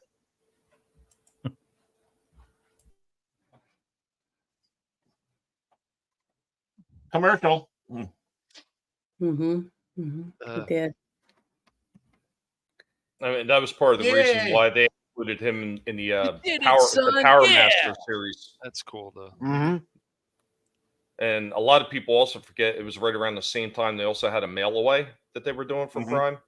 So I can't remember if that was the Pepsi one towards the end of that, because I know they also did an '86 release of Megatron. It's supposed to be called Goodbye Megatron. They also had one for Takara that was a Goodbye Convoy that they did right after the '86 movie.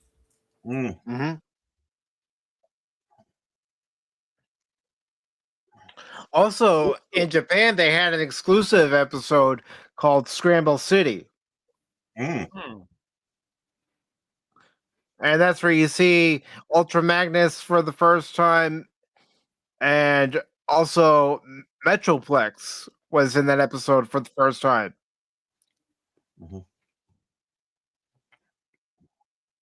And that was one thing a little bit different about the toy line in Japan.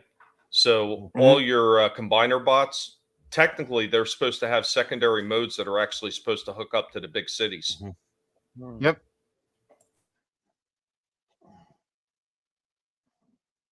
Yeah, didn't they have a lot of problems with their first line of toys that came out with pieces like flimsy arms breaking off and things like that?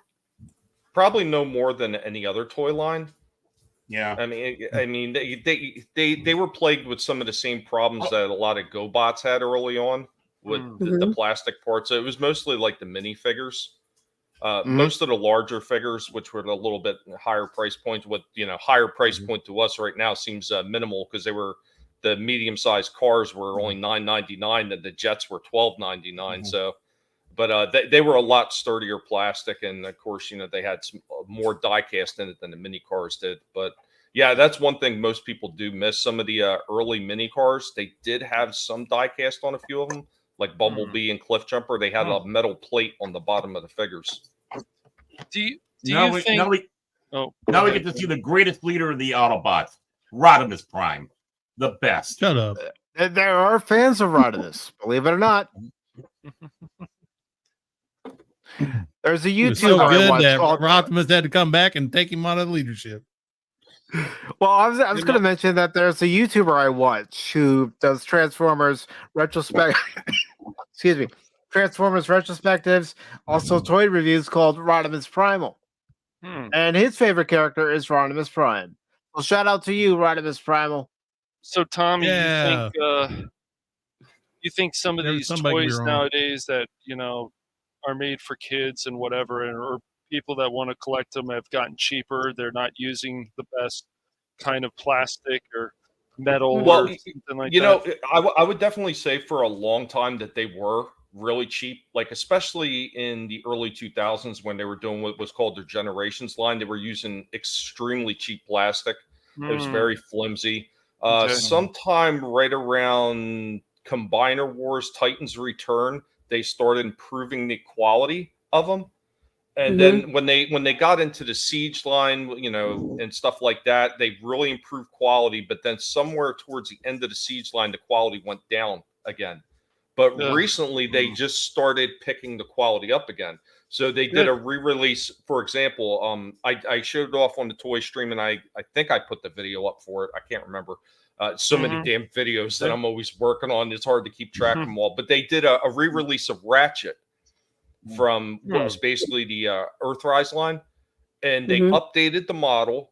So it was a lot sturdier plastic, and it actually felt like it had substantial weight in it when you held it in your hand, and it didn't feel cheap at all. And so well done. Like it was so well done to the point that my co-host on Collectible Pass, Vinny Art, he got one in his hand, and he said the same thing, like how well made it was.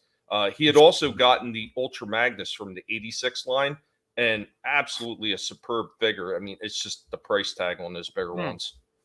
Yeah. Okay.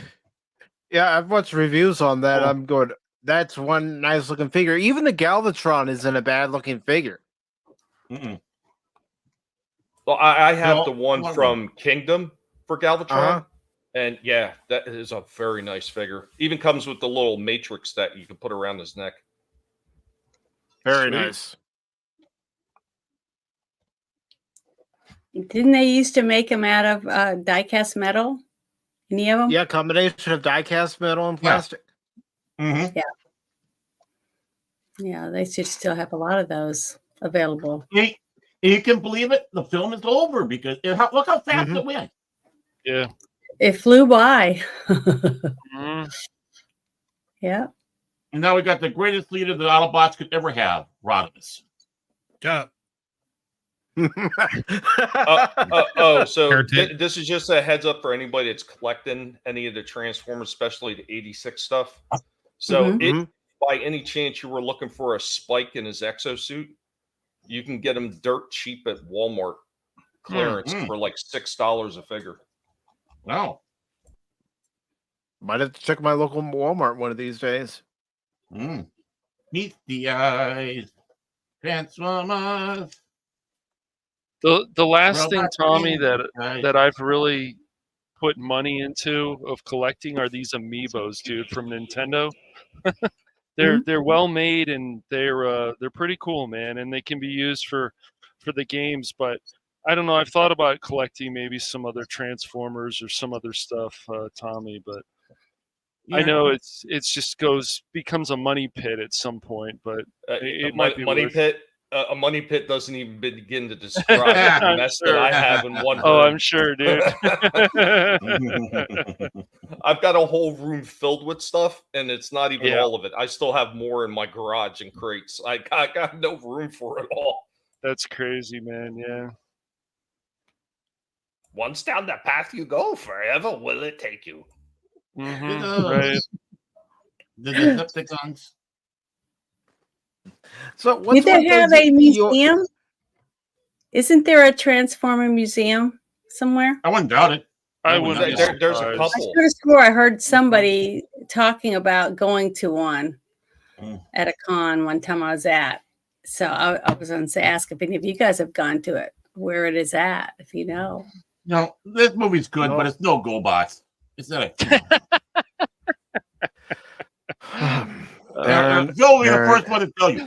Phil will be the first one to tell you. It's like he's trying to get himself in the dinghy, man. That's what's going on.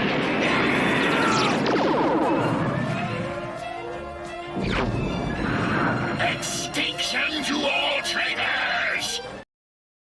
I love how clean that's the funny thing. That's the funny thing about GoBots, though. If Hasbro wanted to, they could put out a freaking cartoon movie if they really wanted to, because they own all the rights when they bought out Tonka's end of it. But there is a catch to that. They can't make the GoBots look exactly like the original toys, because Bandai of Japan still owns the rights to the original toy designs. Of course. Well, that happens. So. Yeah, their funked division that they had.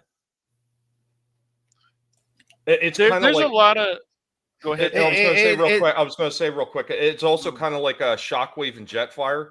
The reason that they never appeared in the cartoons or in the comics or any other media exactly like they did as the toys is because they were held by different companies. So Macross used to own the Valkyrie jets, which they made Jetfire out of, and Bandai, their competitor now, owns all that, so they can't even release them in the original format anymore. And then you have Shockwave, who was owned by Toyco of Korea, that they licensed out to Transformers, and that's why they had a hard time reproducing that toy afterwards. That's why he was always a little bit changed, and he never looked exactly like he did in his G1 form. Well, also another fun fact about that G1 toy is you could find it under the Transformers brand as Shockwave, but you could also find it in Radio Shack. Yes, yeah, you find him as Galactic Man, or as the fans used to call him, Shockwave. They also had a third company that was releasing them, and I can't remember if it was directly by Toyco, and it was called something Magnum. Jesus, what was the name of it? I'm blanking on that name, but it was something Magnum. I got some Magnums in my wallet. Does that count? The ones that you kept in the sun. Been there forever, hasn't it? Never used. Yeah. Never been used. They're dry rotted now. Yeah, they are. They're kind of crumbling. I was just going to mention that Marvel did make a comic book based on this. Yeah. The comic book actually came out first, Janet. Yeah, I know. That's what I was saying. Someone was asking about it earlier. Well, it's funny. The comic book came out in April of '84, and the cartoon came out in September of '84. And what's funny, what all the mistakes that Sunbow would make, especially with the miscoloration, and I know Rodimus Prime and I have gone back and forth a little bit on this. They miscolored a bunch of bots. I mean, they made Frenzy. He wasn't even blue. He was like a purple blue. They made him blue when he was actually black and red as a toy. And it's really funny that wound up happening because Marvel actually worked with Sunbow. Because if you look at the titles on it, you will see Marvel and Sunbow listed as the credits for the cartoons and the movie as well. Ladies and gentlemen, that was an hour and 25 minutes of just 100% action. Can you imagine that? Here's another thing. People have brought that up about Rumble and Frenzy. And a lot of people say there was either no communication between the comics division and those making the cartoon series, or very little communication between the two. Yeah, there's a big difference between the two. Well, here's what I do know. A lot of it wasn't necessarily like malicious on the part of Sunbow. They were actually under the gun to get a whole bunch of episodes done in a very short window of time. So because they were in such a rush, there was all kinds of mistakes happening. Because if you look through that cartoon, you'll find tons of coloring mistakes where they may have made Prime all blue. There was one in particular where they were coating the Statue of Liberty with some kind of rust inhibiting. Yeah, it was the cosmic rust. Yeah, and Gears is on top, and they've got Gears completely solid blue. Yeah, and another common thing, not just in Transformers, but in other 80s cartoons, is you would have the wrong voice coming out of the wrong character. Yeah, there's one in particular. I remember it was Prowl and Blue Streak standing side by side, and you hear Blue Streak's mouse coming out while Prowl is talking.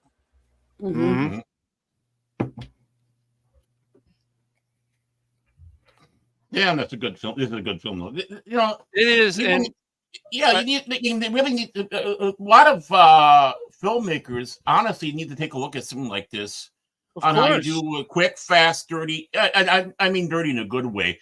Film where it's like you hit the ground running and you have a couple breaths, but keep going. Exactly, and they forgot about like how you set up the scenes with the music, and you make it actually impactful. Yeah, it's something. It really is that we've forgotten a lot about that because of the arrogance, the laziness of a lot of people in the film industry. Not everybody, but and more importantly, along with it too. What was I just going to say? I was going to say something. Sorry for that, Baron. Speaking about condoms, that's a problem. I'm crying. I'm just taking a look at one of them crumbling away right now. It's like, oh, you had such a chance. It's crumbling away like Optimus Prime. Now, Tommy, do you know the reason why Chris Latta was written out of the show? Chris Latta, you got to remind me who that was. He was Starscream and Wheeljack. He was also Sparkplug. No, I don't recall. Okay, the reason why you have them kill Starscream, Wheeljack, and a couple other characters that Chris Latta voiced, just because Chris Latta was reportedly a problem. Mhm. He would show up late, he would show up high, he would show up drunk, and because of that, they wrote him out. Yeah, because it Kinda is like funny in because Pop his Talk. because his figure is continued in the 86 line, Mhm. the Starscream figure, and it was kind of weird that they got rid of him. Now, Wheeljack, I understand that he was just a character that was going to be axed regardless, along with Mhm. everything that was part of the early 84 line that carried over in 85, because, we all know, and, at least most of us know, that they killed off most of these characters to clear them out to make way for the new toy line. Mm-hmm. The other thing is, I know you know this, Mike, but I mean, in case anybody else doesn't know, the weirdest thing about this Transformers movie and the toy line, the connection is this was the very first time that the early artwork actually influenced the toy design as opposed to the toy design influencing the artwork. Mm-hmm. Interesting. Yeah, and Chris Latta, he passed away in 1994. He had encephalitis. But yeah, there was Flint Dille recalled that he liked him a lot. Even he had to bail him out of jail, Hollywood jail. So I mean, it sounds like he had a few issues there. Yeah, he had his demons, unfortunately. Mm-hmm. Yeah, that but unfortunately. he also worked in The Simpsons. He worked in a lot, Real Ghostbusters. Yeah, so he was in a lot of stuff. He was on Next Generation. He was on DS9. Mm-hmm. Yeah, he played a clan captain of all things. Mm-hmm. Packlet. Yep. He was also in Married with Children. One of the members of No Man. No Man. No Man was so funny. No Man. Yeah, that was great. Oh my Wait a god. minute, this is gonna be a bad funny. Wait a minute, should it have been No Megatron? Oh man. Yeah, No Man. That's why it's interesting, because like even before all this stuff, it's crazy what a show like Married with Children explored. Mhm. All these different situations and how men feel about women, women feel about men, and all kinds of crazy stuff. And I don't know if you know this, Baron, because I know you're a big Married with Children fan, but of course, Christina Applegate, she wanted to stop doing the show because she was tired of being the stupid girl. Yeah. I don't know if you know about that. Okay. Oh yeah. I'm sorry. They were all stupid. Yeah, well, every one of them. They were, but you were hoping like Al would get some more victories, and you're hoping Bud Bundy gets some more victories, and yeah, well, he had the same problems I do with the Magnums. Never got used. Well, he didn't need to. Oh man. Yeah, but both of them, both Ed O'Neill and freaking Christine Applegate, after they moved on from that and they started doing a movie, they almost kind of recurred their roles from Married with Children just a little bit. So I mean, Ed O'Neill doing Dutch, almost the same type of Al Bundy character, and Christina Applegate in The Babysitter's Dead. That's probably because that's who they really were. You know what I mean? That's a lot like their real, personalities. Personalities. Yeah. Yeah. And Ed O'Neill, I mean, he's definitely, a legend, especially in TV. I mean, he's had 2 big hit shows, Modern Family recently, and of course, Married with Children. So, and then he was also in Dragnet, but that didn't. I think that only went on for a season. Yeah, that was good. Yeah. Mm-hmm.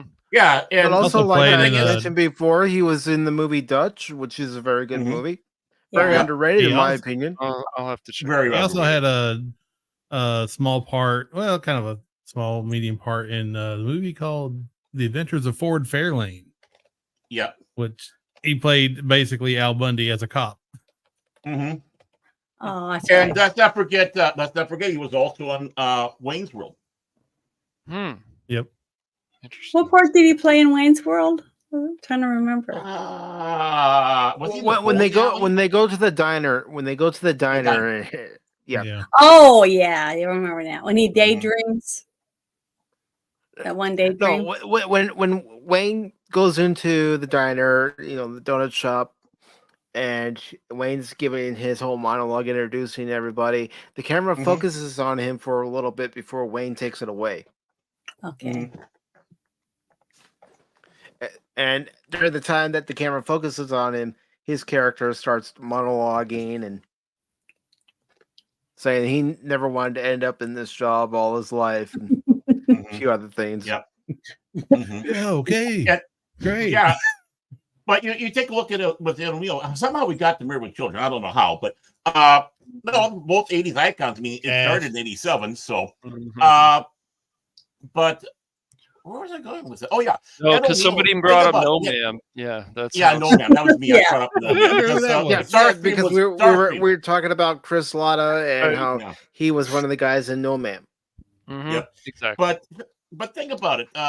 Ed O'Neill had 2 shows going 11 years. And I think he was in every episode of both shows. Every episode. Impressive, yeah. Right there, it's a legacy. And, I think sat back and said Michael Landon had the distinction of being in 3 television shows that at least were 5 seasons or more. And that was, of course, Bonanza, which went about, 20? Then you had Little House on the Prairie, yeah, that's one of the longest running shows ever. In Little House on the Prairie. Highway to Heaven. Highway to Heaven. Yeah, Highway to Heaven is the 3rd one. Yeah, that went 5 seasons.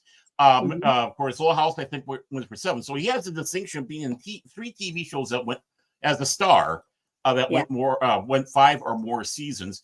But then now you have Ed O'Neill that has 2 shows where 11 years and 11 years in basically every episode. So, you gotta tip your hat off to the man. Really do. Yes. One of the unfortunate things was he was supposed to be in A Few Good Men. And I think they actually did have the scene shown, and the test audience did. And when they came up to Ed O'Neill playing the character in A Few Good Men, everyone was, oh, Al Bundy, blah, blah, blah. And it was, oh, no, we got to take this out because it's going to ruin what the mood of this movie is. We don't need to have Al Bundy. So he was taken out of that.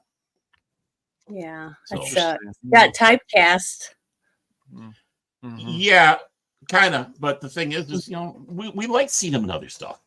Yeah. When you're a fan of an actor, you want to see them in other things as long as, No, I mean, not so much by us, but by the people making the movies.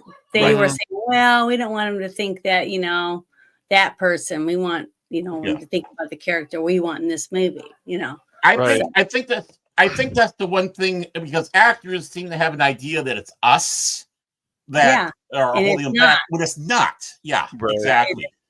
No. We love them. We it's want casting directors. Yeah, it's the producers. It's everything. Yeah. And we want to see these actors. They want to break away from being typecast. Sometimes they do it right. Sometimes they don't.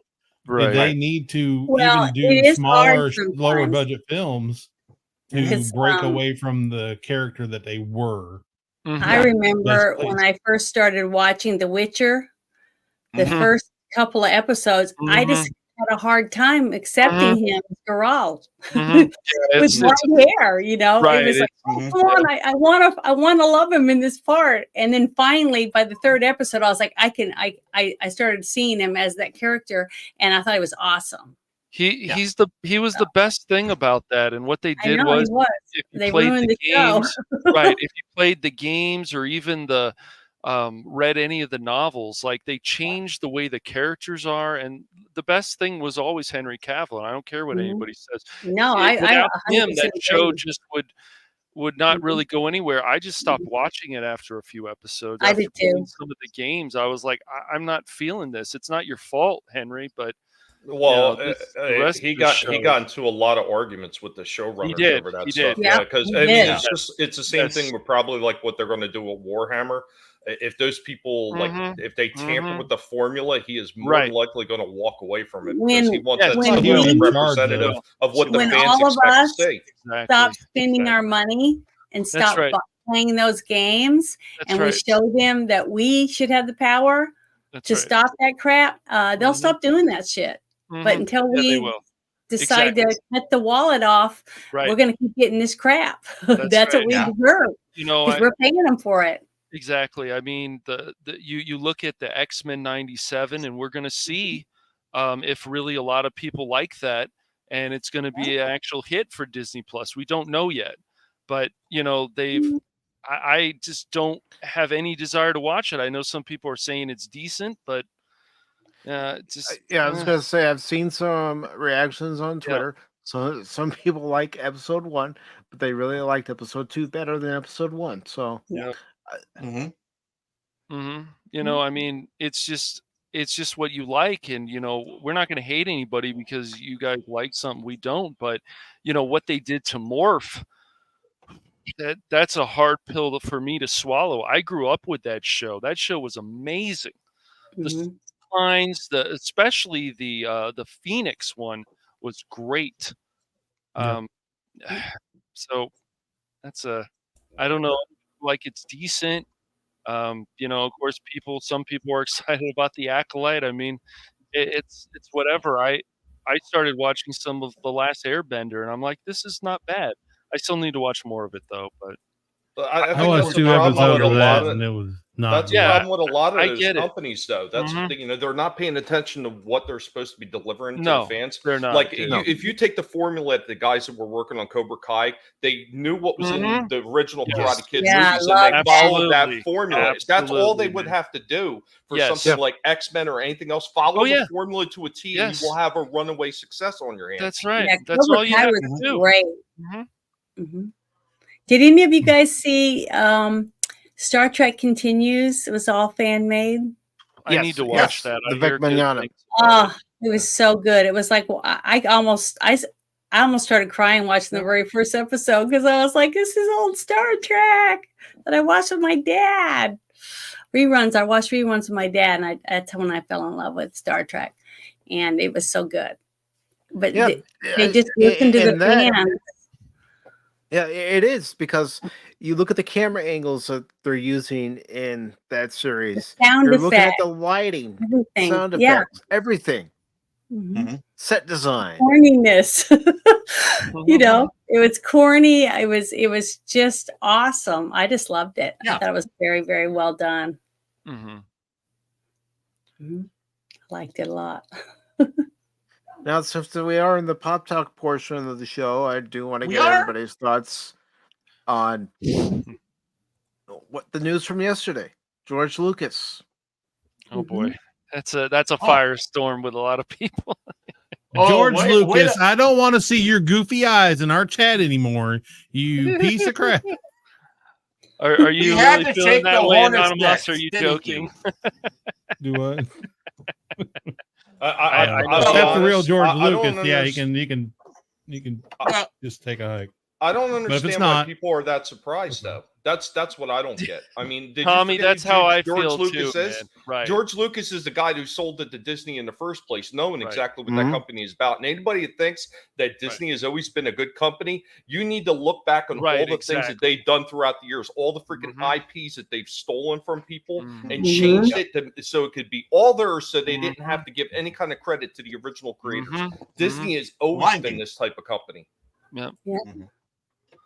Well, I didn't fully expect him to come out and endorse them. I think, why would he even bother? I don't understand why inject yourself into this. Why did you just, take your billions, go play with your toys? He's got money. He doesn't need money. Yeah, it doesn't matter. You never have enough. Yeah. Right. They never have enough. What if his stock go up? He's insane. That's all they want. What if there's a possibility that there's something bigger in play? Mike and I a red herring. Aren't you guys tired of setting ourselves up to fall all the time? Yeah. You don't want to hear me out. Hear me out. I don't listen to none of that crap. This is hypothetical. I'm not saying this is going to happen. Right. No, I'm not saying this is going to happen. This is hypothetical.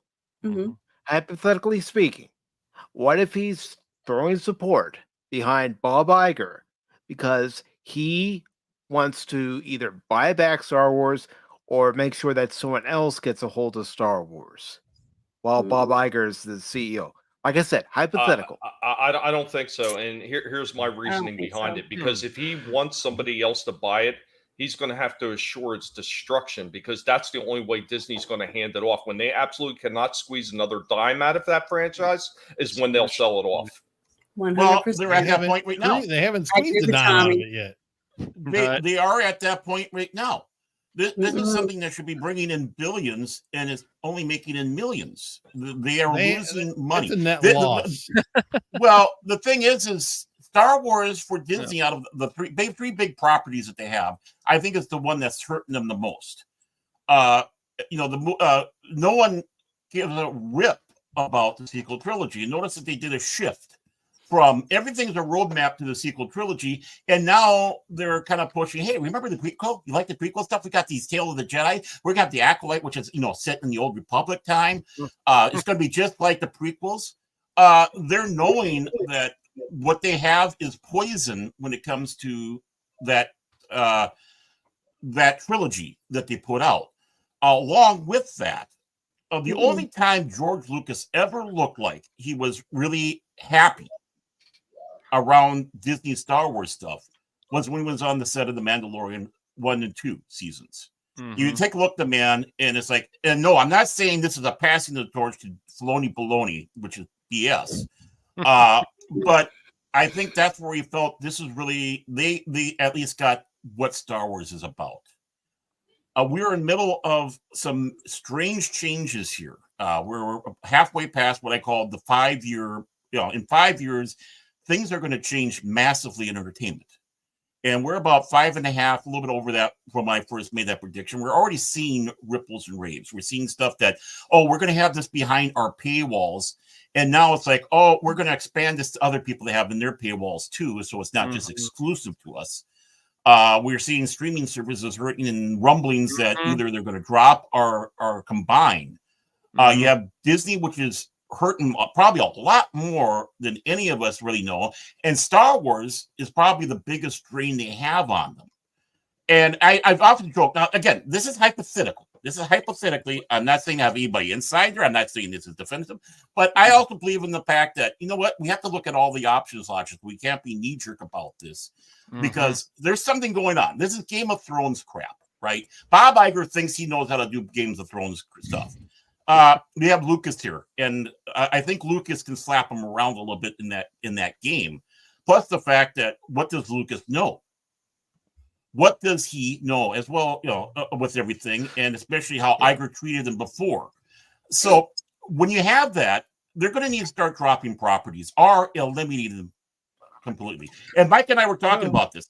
If they get rid of, if they let Star Wars go, and probably, as the old jokes, the Simpsons episode where Mr. Burns sold the power plant, and then he got the power plant back for cheaper, so he came out ahead.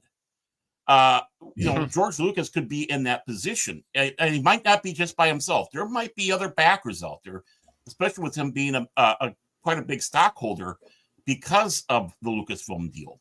Well, hey, Baron, I think there's actually a third option that most people are not even considering. Like everybody's considering, selling it off or maybe doing something. I think there's a third option, and we're starting to see this already. What you started to mention with the streaming services, that we already know HBO has made a lot of moves where they pretty much bought out Discovery. And they were looking into another company. I forget what the other company was that they were looking to acquire. But they've also made some pretty strong agreements and deals with smaller streaming platforms like Tubi, where they're exchanging, entertainment back and forth. And you know what? HBO is not the only one that's done that. Disney has actually done exchanges with some of these companies as well. So what if we may see something where Disney is losing so much money, but they're still not willing to let go of the franchise? What if they kind of almost like sublease it out, like what these streaming platforms are doing with their entertainment back and forth with other companies? Right. And that was actually another thing that Mike and I were talking about too. Yeah. I was going to say, to add more merit to it, look at Paramount Plus. Remember, there was a time where they were hyping the fact that Paramount Plus was the place where you can catch all of your Star Trek. Right. And now that's not the case with the Star Trek movies being. Yeah, they just made that deal with HBO. Yeah. And let's not forget that they have a stake in Pluto TV. And what do they have? They have 2 Star Trek channels on there.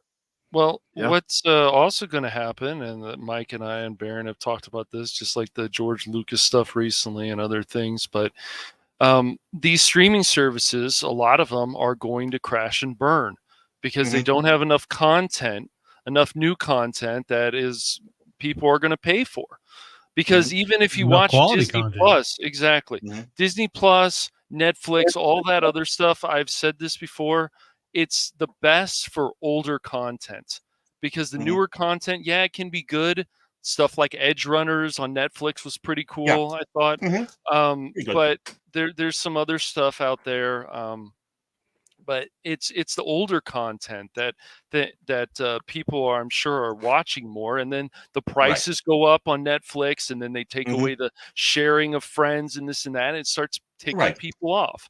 Yeah, after they encourage you to do it. Exactly. Yeah, and then it's not just Netflix where the price is going off. I watch my Right. HBO You got it. subscription go up, Yes. and then you got other companies that are still trying to get their foot in the game, like Apple TV. And I'll tell you what, I had Apple TV. I got it for the Godzilla series that they had, which a bunch of we reviewed it on Vinny and my channel, and I actually thought that series was fairly well done as far as falling in line with the movies that they were putting out for the MonsterVerse.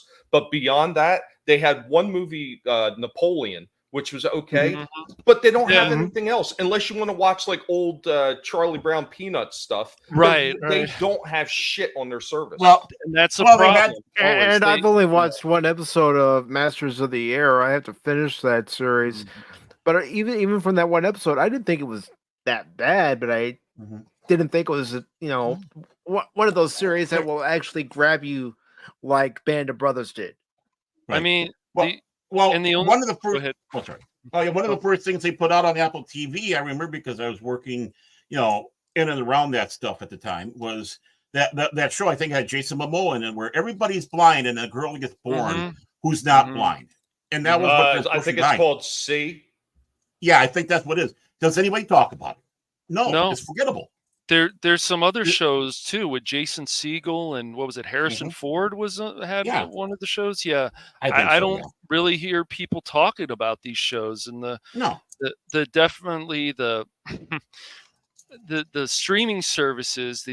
They need to put out some more new content. I mean, look, if people enjoy a lot of those Marvel shows, great, but you try them, and I even watch all of Moon Knight, and learning about even the lore of Moon Knight and how he even kicked Deadpool's ass. It's like, this guy is supposed to be a badass, and what did they do? They turned it into Layla Knight. It became more important, the woman, than the show that it's actually named after. And you guys know about this. It gets old, man. It's like this bait and switch stuff all the time. But didn't they do something similar with the Mandalorian? Once again, I won't watch it. Yeah. Anybody who knows me knows I have this really deep-seated hatred of Disney.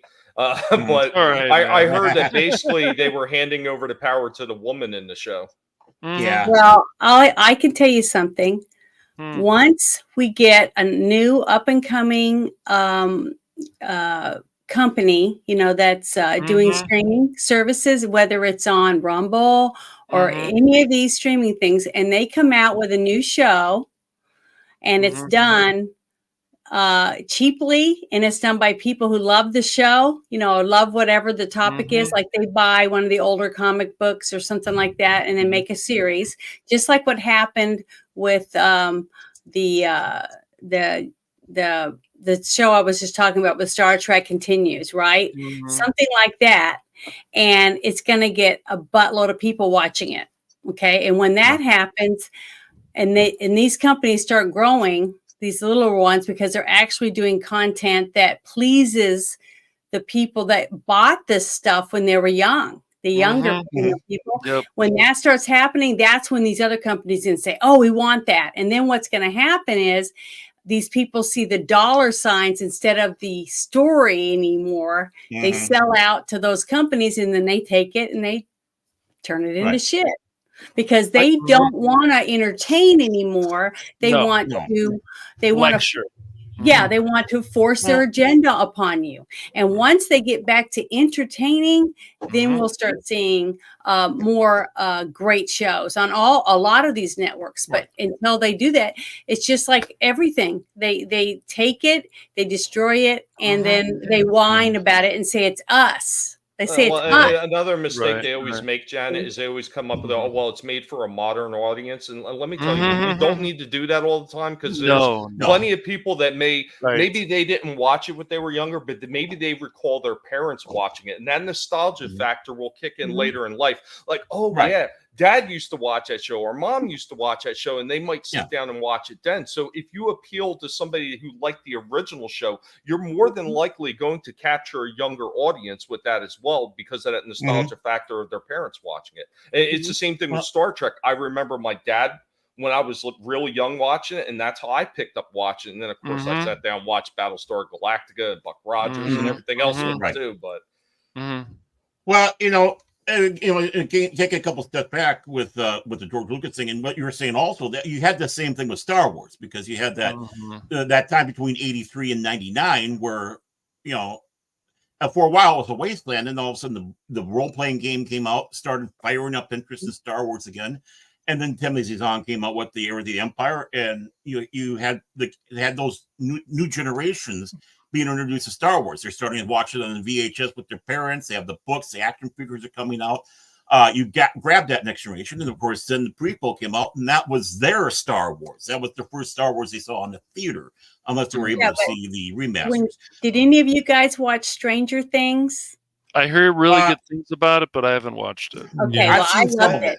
I watched all of it so far, but after friends of mine started watching, and other people, relatives around the United States and stuff, started watching it, all of a sudden I started hearing more and more people whispering, we're playing Dungeons and Dragons. Oh, we're playing Dungeons and Dragons. That's because when you have a good show, people like the characters in the show. They like this person, or they like that person. Oh, I hate that guy. He's so mean to her. See, you start getting people talking about the characters in the show as if they're real people almost. And when they do that, they start emulating them, like buying clothes that look like the characters, stuff like that. Just like Friends started out a whole clothing line for women and some guys, because they wanted to look like Joey, or they wanted to look like that character. Okay, so when you make shows that we want to watch, we will buy stuff, makeup, hair, clothes, toys, whatever goes along with that show. We will purchase it, but you have to make entertaining shows. And once you do that, we'll start buying it. Because we want to. That's what it is. I mean, that's why DC, especially lately, Disney and some other companies, there's a lot of missed opportunities out there of things that they could do that would make people happy. I mean, we still can't get a Nightwing film with Batman and Batgirl, something really cool that was from the comics, or even from the animated show. People would eat that up if it's done right. They would eat it up. Well, and to take a step back again, when you're talking about the merchandising, what built Star Wars? What kept Star Wars alive? What helped keep Star Wars going for the next couple of films? Basically, George Lucas. The merchandising. Folders. If it wasn't for the merchandising, curtains. Yes. I think it kept him in full control. And Baron, remember the tagline for those figures: "You can continue their adventures." Exactly. Great. Exactly. Great. Yeah. But so the merchandising, the action figure, all this stuff kept Star Wars alive, even into the 90s, even the 2000s. What's the one thing Disney's able to do now? They can't keep the merchandising going. Yeah, when you see the kids wearing the costumes on Halloween as stormtroopers, Luke and Laura, I mean, all the other characters that you can think of. No, Laura was General Hospital. Oh, General Hospital. I'm sorry.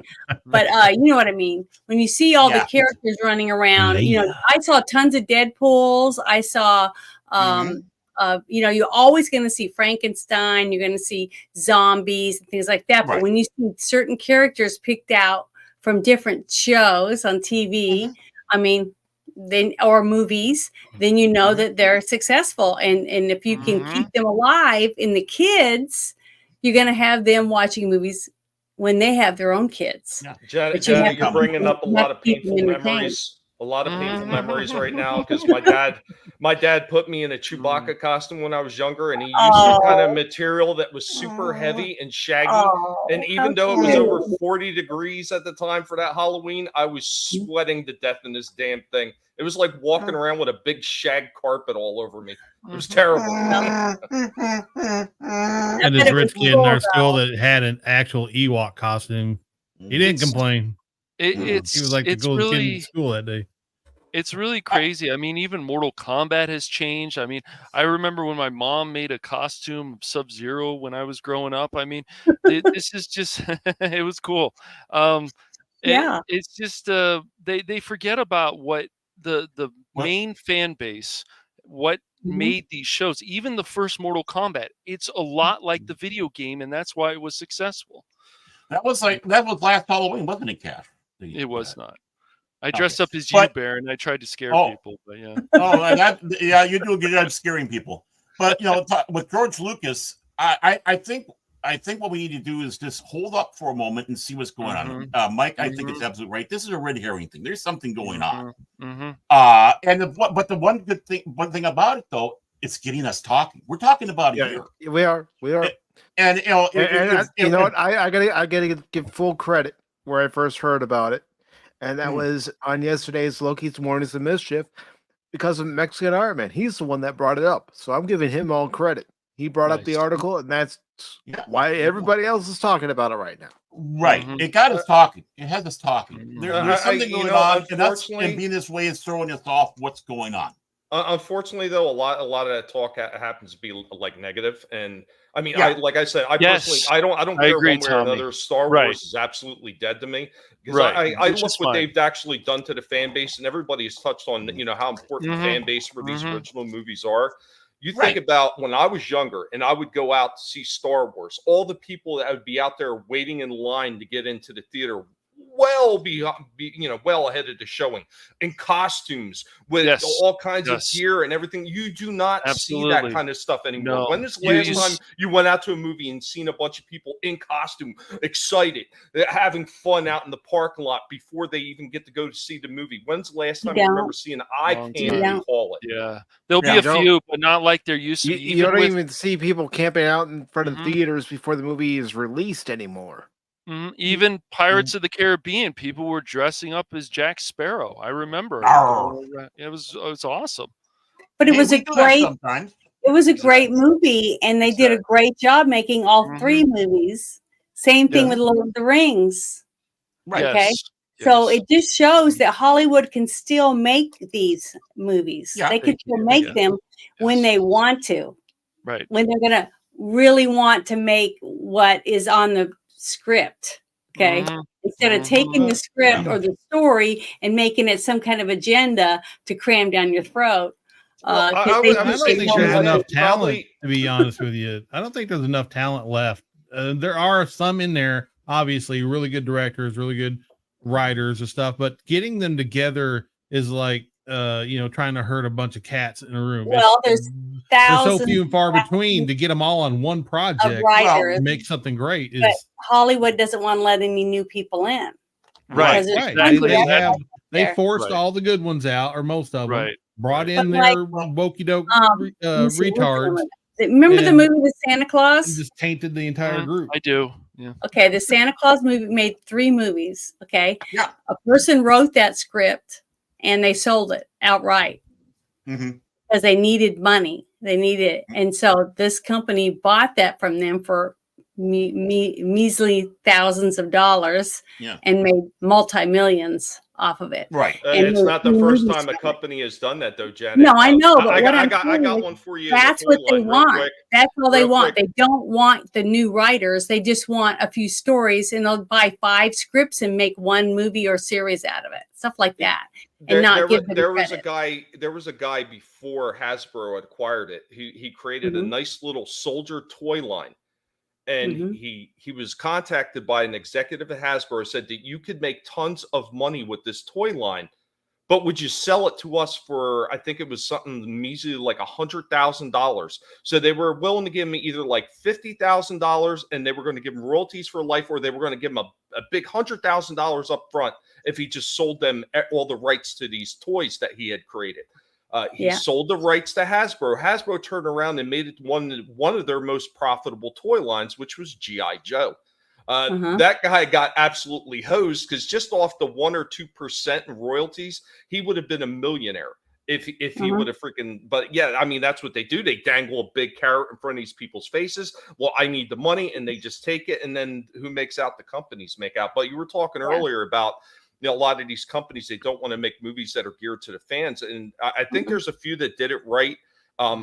They weren't perfect by any sense of the imagination, but I think when they did Ghostbusters Afterlife, and it's the last one I could think of offhand, they did do enough nods and paying respect to the original cast and crew that I think that one didn't hurt the franchise at all. And while they're introducing new characters to try to make the new a base kind of gravitate towards. I think that was probably one of the exceptions where they delved enough into the nostalgia without making it nothing but the because they actually had real people that were involved in the first movie involved in this one. That's why they still had connections. Okay. And they don't want connections. They want to cut everyone out of everything so they control all of it. That's part of the problem. That's why the stories aren't good. Right. And they change all this stuff. They retcon it, what we've seen with Star Wars, especially recently.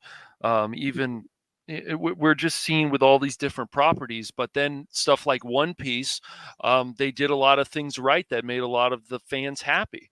Then there's other people that I've talked to who say, I hate the CGI. I didn't like this. I'm like, you know, I think you're being a little bit unfair, but, you know, people feel the way they want to feel. So some people have nitpick. Yes. No, really, they do. There's always people that do that. You know, real quick, I know Mike just kind of highlighted it for a second, but Pugwall was asking your thoughts on Slag.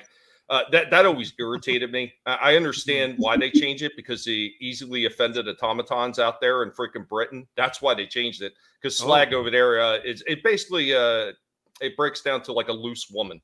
I don't want to say the word, but yeah, it's the type of person you see out on the street, just very easy. You know what I'm saying? Baron, a trumpet. And this was my response. I don't think it was necessary. I really don't. No, it may be a term in England.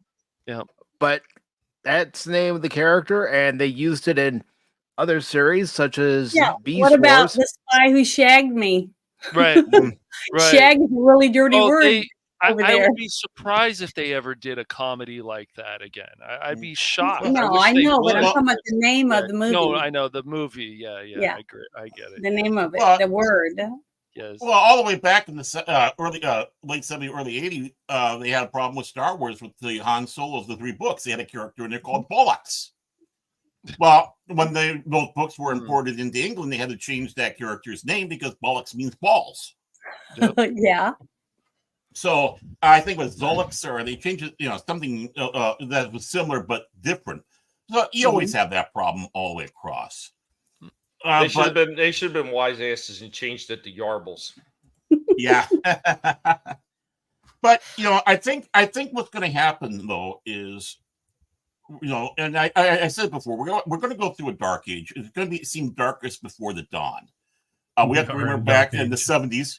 We have to remember back in the 70s, things weren't necessarily going so well either. The films there was a lot of down, dirty, grimy. People were wondering what happened to, the movies back then. The Statler brothers had that. Whatever happened to Randolph Scott?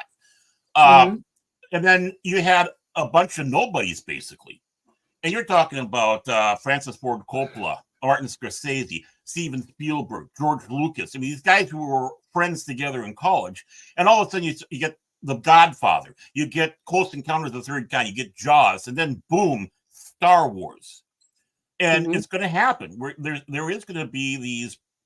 They're going to have, and it might not be in Hollywood per se. It might actually be on this. It's going to be in the independent sphere. To be independent. It has to be. Hollywood's too tainted. They can't correct this ship. They're too ingrained with their ideology. They can't turn it around. Until they're pushed out of the way with other independent companies making money, lots of it. That's when they'll stop, because they got to get shoved out of the way. We got to just push them, roll over them with a bulldozer. Yeah, it's going to have to come on like a steam truck. Yeah, that's well, right. you know, Exactly Coppola started his company, Zero. American Zolotope, and that's where Lucas put THX 1138 out, which wasn't a success. But you take a look at Star Wars. Technically, Star Wars was an independent film. The only thing George Lucas was looking for was someone to distribute it. And 20th Century Fox came up to bat, and Alan Ladd Jr., who all of us have to give thanks to if we like Star Wars, he's the one that came up to bat and said, no, we got to give this movie a try. But you know, Lucas was coming off American Graffiti, and he had the money, and he's trying to do this film. So it was literally an independent film, and look what it turned into. And that we're going to see it wasn't even the original film that he wanted to do. You know, right before Star Wars, he actually wanted to do Flash Gordon. But the company that owned the rights to that refused to sign it off. And then after they seen the success that he had with Star Wars, they were like, well, maybe we should look into redoing Flash Gordon. And that's when they wound up doing that as well. Well, the thing is, when Cobra Kai came out, it was very popular. Everyone I knew was wanting to watch it. Everybody. I mean, it was huge. And the thing is, after that happened, I really thought that it would make a big difference. I thought a lot more companies would start wanting to do something, you know, based on what the original movie was like or something like that. You know what I mean? The same, the same feel through the characters and the story, but they didn't. I was expecting a way bigger explosion of it. Netflix kind of tried and failed when they tried to reboot the 70s show into the 90s show. They had elements of the 70s show in there, and they actually copied some of the storylines almost beat for beat. Like there was one episode, it's a complete copy of the 70s show, like right down to how everything went in the whole episode. But they just failed to really capture the whole essence of the show, I think. And the characters were so unlikable. Who made The Expanse? I Do you guys remember who made that? Was it The Expanse on Amazon before it moved to Sci-Fi, or was it the other way around? Yeah, it was Amazon. I think it was. I don't remember. Or Amazon took it and they screwed it up. I know, but it was really good when it first came out, and it had really good story. It had everything was great. It's the fact when money gets involved, when buku dollars start getting poured into it, and it gets taken over by whatever big corporation, that's when it turns to shit for some reason. It's because the same people are getting their tentacles into it because they got the moolah to pay for it, and then they ruin it. We need to get some independent companies that start making their own money, moving up and saying, hey, we're going to stay like this and let it stay quality instead of trying to push agendas. If they could just do that in a contract or something, I don't know what to do. People who won't sell out is going to be very hard. Yeah, and we have to fight the trendies also the trendy fans that are out there that usurped all the stuff that we like because look, they were fans. Look how popular Big Bang Theory. They liked all this stuff. Hey, now we're fans, even though they don't understand the properties that they're saying they're fans for. We have to get rid of the trendies. When come. By the way, the Expanse was for the first 3 seasons on Sci-Fi. I refuse to call it Sci-Fi, and then Amazon Prime Video took over. And there's nothing wrong with these people wanting to make money. That's how they're going to keep these studios around. But they have to remember why they're there to make money, and that's to make it. So I don't know. They can make money. Yellowstone make money. Yellowstone made great money, but they kept the story good. Yeah, and for most of them, though, it's not about the money. They take these properties, they buy them out, then use it as a platform because it has so many people, have so many eyes on it. And they use it for the message. That's their ideology. That's the first and foremost thing that they think about. It ain't about making billions of dollars. It's about taking something that's popular that you have a mass audience. Why do they keep doing that when it's not working? When they're losing millions and millions and billions of dollars? Look at Disney. They tore themselves. Sacrifices have to be made. They're trying to change the culture. Well, it's simple. It comes down to one thing. Who were the people that were influencing Disney and imploding money? It was the Chinese, who can't do that no more. And they know how to use entertainment as propaganda. Everything. So it's like Disney was getting all this money from China. That's why they were sitting back saying things were going a lot more popular than it really was. But now we have financial problems going on in China. They can't do it. So that money dried up. Then you had that government agency that was dumping all this money for social engineering. But guess what? They ran out of money. So that money is not coming no more. The studios are now in bad shape now. They don't know what to do. They're not making the money. And it's going to be a situation where, we're sitting back saying about how dire it is. But we're going to wake up some morning here. And the entertainment world is going to be changed overnight, and we're going to be all shocked. I will sit back and put down. Well, it'd be like I'll almost, be happy. it's like waking up the day after Star Wars sorry came out. If that happens. No, that's what we want. But the thing is, we have to keep one thing on it. It's not going to seem it, and we're going to sit back and say, "Oh, it's not going to go anywhere. It's the same old." But eventually, those walls crumble down. They can't hold back what is necessary. And it's like all of a sudden, boom! What happened? This got sold off. This was they closed this studio down. This streaming service. It's going to happen almost literally overnight. They can't hold on to it, and that's when we're going to start seeing good entertainment. Because then people are going to sit back, especially the stockholders. We need to make money, and you're failing. What are we going to do? And there's going to be a lot of restructuring within the studios, producers, the heads, all that. And what we have with George Lucas, I think we should all step back and just wait a moment and see what's going on here. I think this is part of the wheels upon wheels that's going on in there. Yeah, it's so quick to jump in the bandwagon and say, screw George Lucas. He betrayed us, all that. But what is really going on? And again, Mike, Cash, and I went through a lot. And as I sit back and said, you have to even go with the wildest things, because in this world, especially entertainment, that's sometimes what happens. You cannot leave anything off the table. You might not be right, but it's on the table and it's plausible. But we're not saying that's exactly how it's going to go. It might not go any of the ways that we have been sitting back saying. But we are going to, within 2.5 years, see a complete total change. I just feel it in my bone. Because it cannot keep going. You're right. I do. Yeah, it's not sustainable. Yeah. So I sit back and say, Mike is absolutely right. This is a red herring. It's throwing us off. What's the first thing? The emotions amongst the fans. Boom. Look at all across all there is the emotions running. Why? Well, because emotionally we are invested in this. We love this stuff, right? We're invested. So of course the emotion is going to come out. But you can't go necessarily all on emotion, and you have to sit back and go, wait a moment. What does God need with a starship? Right. Well, it's like I told you in Cash Baron. I've always thought outside of the box. And that's my outside of the box thinking. What if this is a red herring? Yeah. Right. Yeah. And I think you're absolutely right on that, Mike. I absolutely do. I sit back and say, for all of us here, let's just take a couple steps back and watch and see what happens. Just like when, like when Jonathan Major was accused of what he was, we all sat back and said, we're not going to say anything until it's finished. No. About the only one that we never did this to was Alec Baldwin, because he's a fucking shithead. But he is.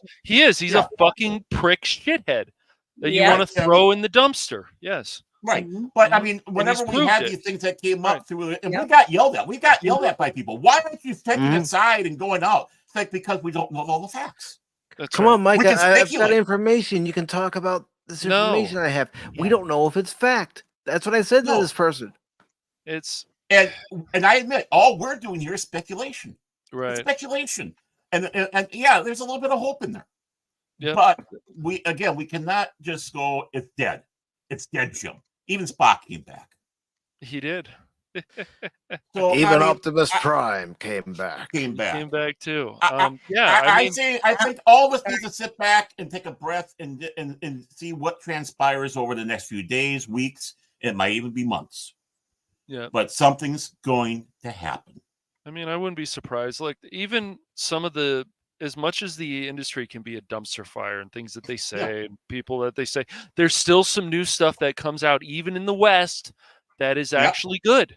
I would say that it's somewhat of a win if you have a show like Animal Control, which of course is under Disney because they own 20th Century Fox and whatever. You and Animal Control all the it's time. a good show. It's a good show. Yeah, you like the raccoons. That's what you like. It's a good show, man. It's because Joel McHale's the main cast in it. He's the main character. That's why I tried it. Just like Community. But yeah, no, I bring that up because it's one of the few shows that I go, this is actually good.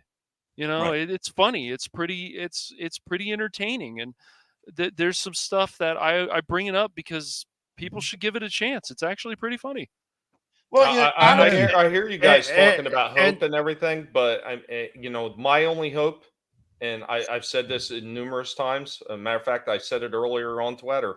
My hope is that Disney burns to the ground, and I could stand there and roast s'mores over top of the ashes. I'm okay with that, Tommy. I'm okay with that. They've done a lot of damage to people. It's okay. I'm fine with that. That's a lot of hope right there. Honestly, that's a lot of hope. But I just want to make sure that the very properties get out the ship first. What they've done. I am going to say this about the whole thing. If I'm wrong, I will come on here and I will admit that I was wrong.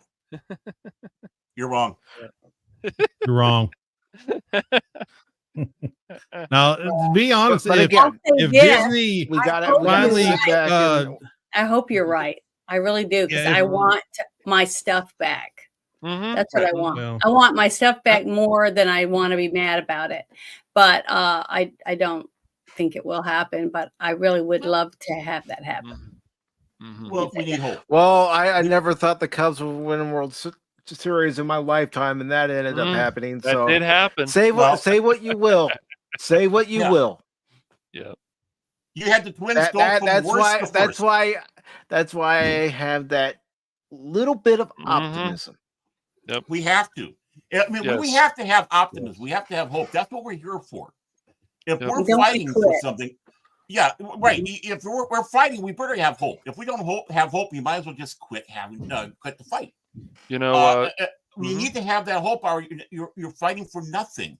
And just like I said, like he said with the Cubs. Well, I remember when the Twins went from worst to first, 91 World Series. They started out as the worst team in the whole league, and then they clinched the World Series. Who would have thought? Who would have thought? And I got to see some of those games. Saw Chuck Knobloch in one of his first games. How it's like, wow, this team is showing something else. What the hell happened to these guys? Well, it's going to happen.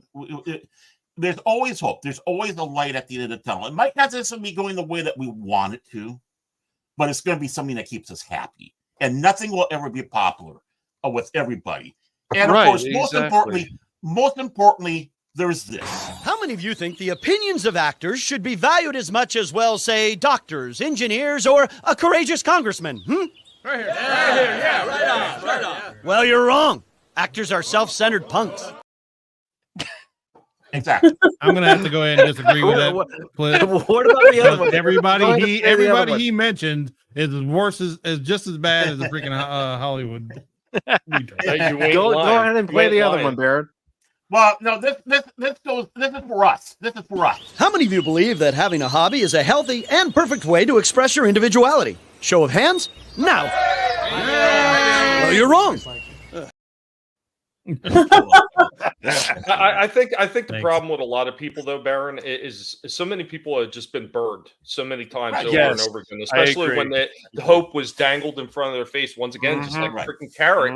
And they burned so many times, they just don't have any hope that any of this stuff is going to turn around at this point. And some of us, like myself, I just like fighting against this stuff. Fighting against these people with their narratives and everything. Sometimes it does get a little bit tiring. It absolutely does. But the minute you give up and you back off and you don't say nothing against these people, that's when they've won.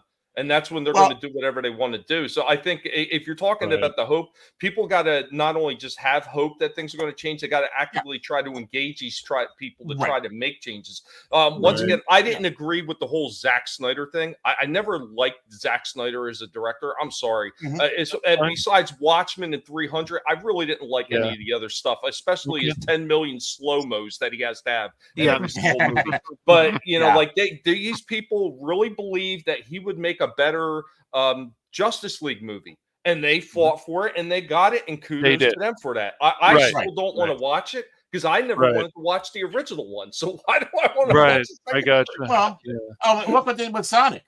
You know, when they saw Sonic for the first time, it's like the rebellion on it. They had to go back and redo it.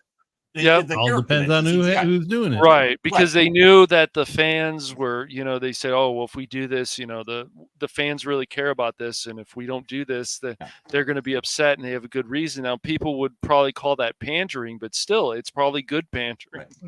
Exactly what's needed. Another pander they did recently, and I'm not well versed in the series, but my daughter and her friend was the Five Nights at Freddy's. So I asked them, well, how was it? And explained to me what was really good about it. And they explained everything about how there was little bits of the lore that is really lesser known to just the casual fan. It's more the hardcore fans. They had stuff like that in the Five Nights at Freddy's movie. So she said, if you were a hardcore fan, you know it. She said they did make a few mistakes as far as timeline and canon, but they were saying overall this represented Five Nights at Freddy to both the video game and the books very well. And that's something that a lot of these companies don't take the time to do. They don't research into the source material. Right. Yeah, I mean, it's a translation. So when you have a translation, it's going to be one of those things where you're never going to be fully pleased with everything, but you have to appreciate what they were able to pull off on that. And when it comes around to Hope, what I'd say about Hope, though, is we got to quit. I know there's a lot of when they step back and say, "Oh, I have an inside source. This is going to happen." People get hope up on these secret sources. Quit getting hope on that. Quit getting hope on any of that stuff. I don't want hearsay.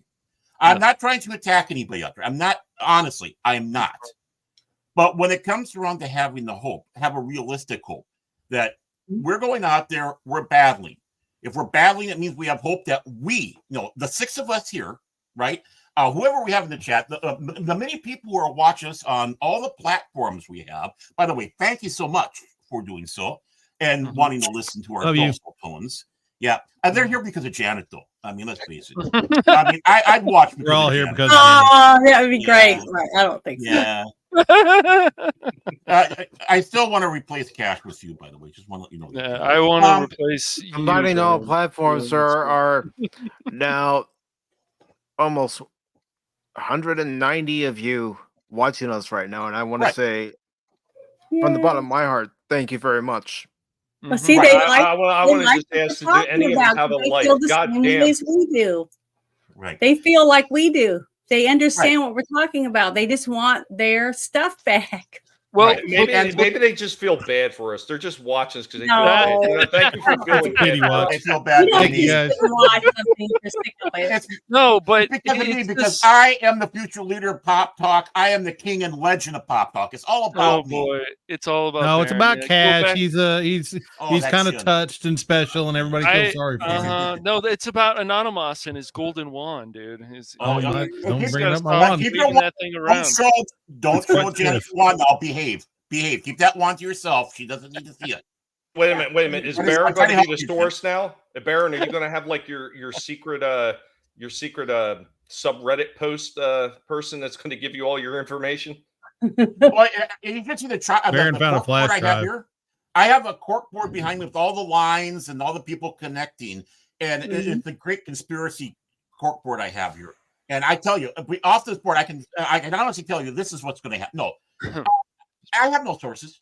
I'm not going by sources. I'm just going by feel and by history, because I love this. I am magical. I'm magical. And then seeing how the entertainment industry had this ups and downs and what doors open, and where people were thinking, "Oh, this is the end. This is the end." Right. And we are at that point. Hollywood at that point. And they're having a nightmare. I'm glad they are. When the actors and the writers didn't get all the sympathy that they expected from us, that's a good sign. That is us letting them have a message know that we're not happy. That's where we have hope. They have a 3-year deal with the writers. They were only able to come out with a 3-year deal with the crappy conditions they have. What's going to change in 3 years? Right, exactly. What is going to change? And the same thing with acting. Everyone's scared of this AI out there, and rightly so. Yes, right. AI is fun. Should be. Yeah. They should AI be, is yes. fun to blink around. If AI is fun to blink Yes. around for people like us, that's not serious about stuff. We're not going out to make money. Whatever. We're just having fun. Exactly. Our AI is just having fun with Pop Talk is where it's at, baby. Yeah, I mean, this one. Cash Money can put his change in my piggy bank any day. Right. I mean, we have fun with it, and we're not going out to make money with this. And it's just a little gags that we have.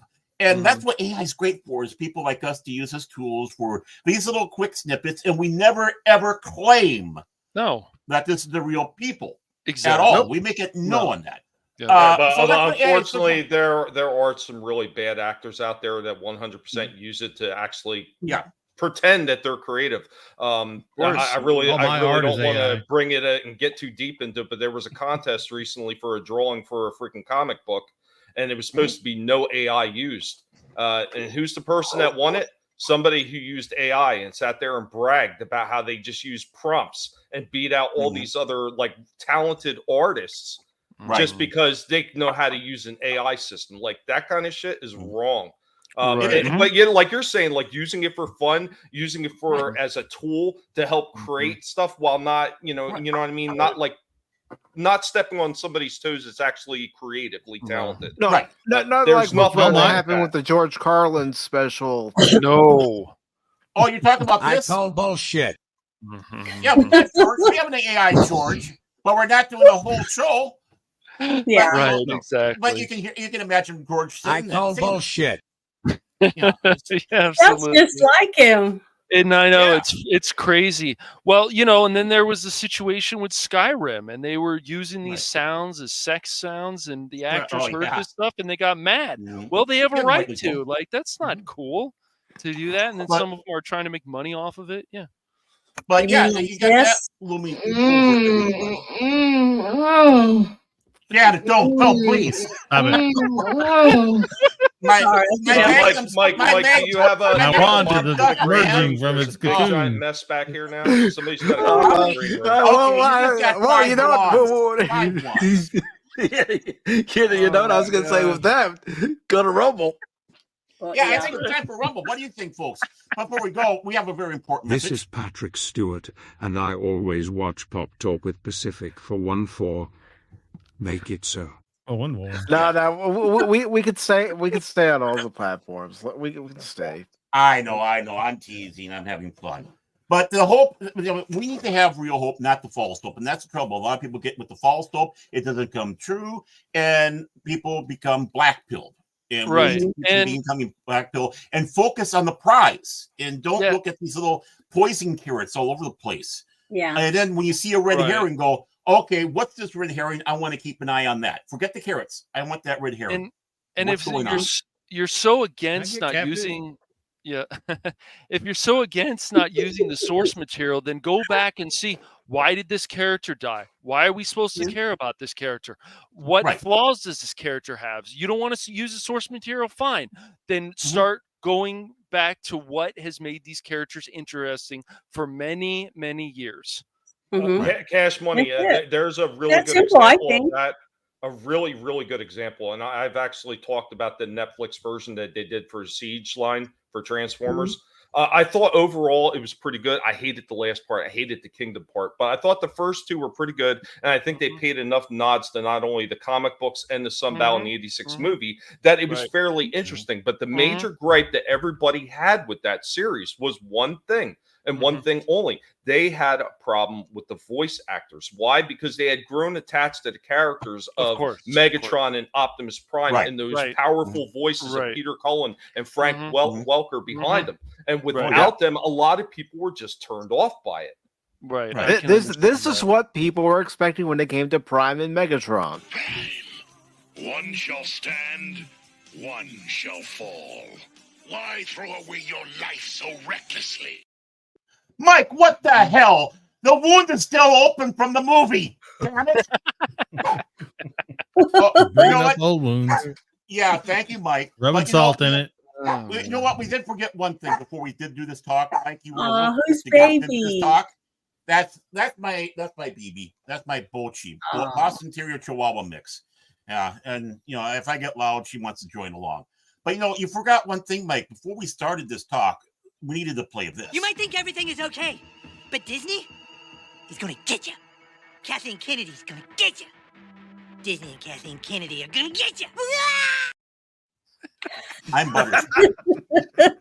That's a major thing too. We can have fun with ourselves. We can laugh on ourselves. Yes. What a lot of people out there can't do. But we make fun of you all the time, Baron. Yeah. Well, yeah. You're our favorite I make target. fun of how many times I die in a game. Yeah. Or can't pronounce something. Yeah. Oh, by the way, we forgot something else too, Mike. Anonymous. Anonymous. That's not right. Anonymous.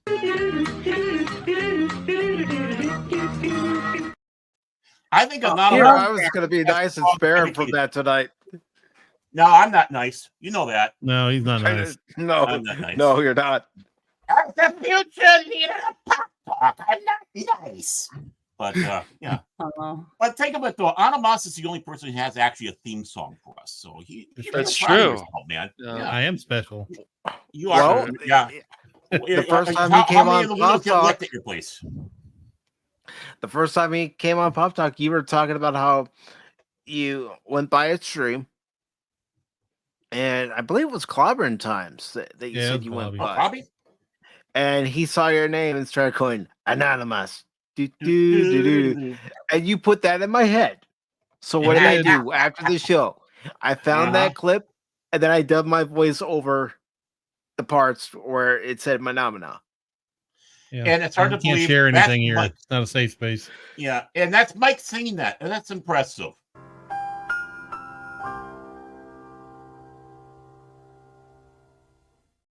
See, we have messages, but we have fun with it. Yeah, we do. That's the whole point of streaming, is to have fun. The whole point of Pop Talk, yes, when it comes time to get serious about something, we can get down to brass tacks. Exactly. But when it comes time to have fun, we're gonna have fun. Yep. Well, That's the dumbest thing I've ever heard. well, brass is getting a little expensive. You might have to downgrade to tin tacks. Yeah. That's right. I don't want to remind that. But And Baron, you say that's the dumbest thing I've ever heard. Well, I got a counter to that. How about no?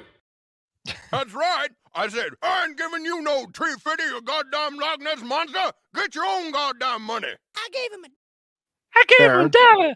Yeah. Baron. If you've got an issue, here's a tissue. Surely you can't be serious. I am serious. And don't call me Shirley. Help! Help! I'm being repressed! Boy, that escalated quickly. I mean, that really got out of hand fast. It jumped up a notch. It did, didn't it? Rick killed a guy with a trident. Yeah. I really like those two clips because they look so crisp. They look so crisp. Oh yeah, they're great. I told you I wanted to update them. Yeah, I know you did, and I'm praising you, Mike. How often do I praise you on stream? Hardly ever. And this is what happened when Mike gets really upset with Baron and I. You tell him I'm coming! And hell's coming with me, you hear? Hell's coming with me! No, that's anytime I load up a game and I decide to Rambo it. Yeah, that's about right. You're a Rambo guy.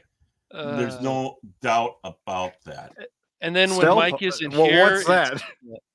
Then when Mike's not here, it's time to raise the pirate flag. Oh, you got it. It's like of course, Mike asked Cash a question after the show. I have people skills. I am good at dealing with people. Can't you understand that? What the hell is wrong with you people? Hey, that's Mike and I sitting there listening to him. No, that's when Baron goes off about something. I said, "What happened, Baron?" But no, I really do appreciate both you, Baron, and Cash for doing the show last Wednesday. Yes, I know I hopped in on the Rumble side, but I appreciate you guys doing the show on the YouTube Then they abandoned side. you on Wednesday or Sunday. Yeah. Yeah, I mean, I turned my back completely on. I had enough of this shit. Yeah. I'm going to tell you guys what I told them yesterday. When they both messaged me saying they weren't feeling well, I said, okay. So what I did is I put myself back in the mindset of when I was doing the Cubs recaps for the box score that I used to do on the channel. I just put myself back in that mindset. It's like, okay, you've done this many times before. Get it back in that mindset and you can do it. Right. And that's why Just that talk, show just sounded keep like talking, this. just keep talking. Yeah. And that's why Sunday sounded like this. Did you say over? Nothing is over until we decide it is. Was it?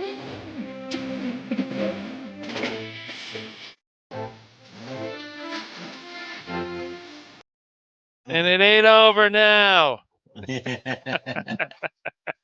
No, but and what's great is also is Autobot, Janet, Tommy, having you guys as friends. I like to think you guys as friends. I hope you think of me as a friend. At least a good acquaintance. I know you do, Mouse. I know. Well, you're like Cash. You don't like anyone, just like Cash doesn't like anything. I know. It's like Dumb and Dumber. It's like Cash and Casher. I don't know. Oh, it's really funny because like I just find a lot of this entertainment, instead of getting all upset about it, it's so easy to make fun of. Like the whole thing of the Prince of Persia with the guy with dreadlocks, and people get mad at you for saying that and all this kind of stuff. Yeah, man. It's so funny. Yeah, man. Yeah, man. I'm a Jamaican Persian man.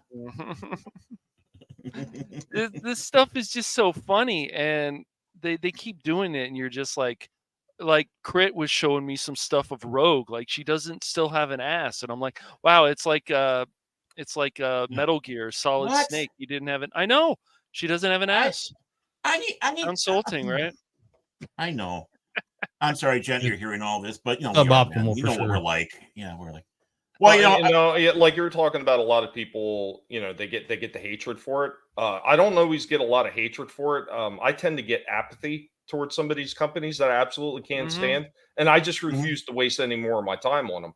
It's why, like, for the most part, whenever I do my discussions on my channel, whether it's a regular show or if it happens to be going old school, whatever it is, if we veer off into the topic of the newer Star Wars stuff and then the hatred for everybody has, I will let it go for a few minutes, and then I'll be like, okay, that's enough of that. Yeah, that's not what we're talking about. Or if we're doing the toy stream and somebody veers off into wrestling talk, and I've got to roll it back around to toy talk, because that's not what Mike. we're talking about. It's not a wrestling. Did you try doing that, Mike? No, he's not. He's not good at corralling people. Into back on track. Well, I tell you, Mike, if you have a problem with that, a nice cattle prod will do wonders for your panel. I'm telling you. He knows. I think make everybody just put on a little shock thing on their finger, just ship them out. Everybody gets on the panel, you just ship them one out, and like he's got a little remote where they all get shocked. The family gets shocked. Yeah. I know that's one of my weaknesses is corralling everybody back together. Yes, I have done it a few times, but maybe not as much as I need to. Oh, this channel goes off on tangents like you wouldn't believe. Oh yeah, I mean, I'm about to start one here because it's. Thank you. Well, Cash does his own. I mean, Cash goes there. You know what grinds my gears? And only reason I didn't press the button. And then when we're on Rumble, we don't even have to be on stream for Cash to go on a tangent.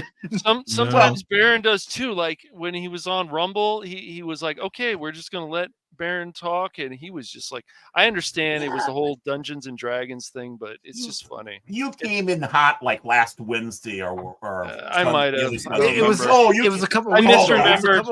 I misremembered. It was a couple weeks ago. He comes backstage. He's hot and heavy. We gotta start the show now. Yeah.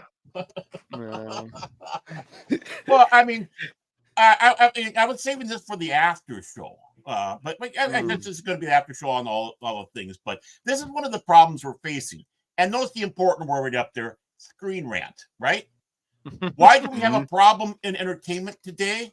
Well, this is one of the problems here. This article right here is absolute proof that no one should ever use screen rant. 10 Screen Rat. That's what I'm called, Screen Rat. 10 harsh realities watching Blade Runner 42 years later, right? I'm not going to read the whole article, but you have Blade Runner's slow cerebral pacing gets pretty boring at times. It doesn't hold up to, it was slow in the 80s and it's hard for the 2024 audience. Yeah, because they're instant gratification freaking generation. Right. Right. A lot of them are. Yeah. They can't let a story play out and marinate, the themes and the ideas of a good story like that. They can't handle that. Right. Number 9, Rick Deckard isn't a very likable protagonist. Really? What was your first clue? He isn't supposed to be We're in a cyberpunk world, okay? He wasn't meant to Not be. happy-go-lucky. What are we doing? He is a burned out killer. That's what a Blade Runner is. They kill. Yeah, He's not a burned lot of. out. He didn't do a lot of jokes. There's not enough jokes for him. I would expect the people at Screen Rant probably loved every single one of Michael Bay's Transformers movies because it was just constant explosions. That's what they need. Yeah. They need simple for their small alligator brains. Well, I'm sure A there's lot some of those explosions movies, going on. ADHD porn.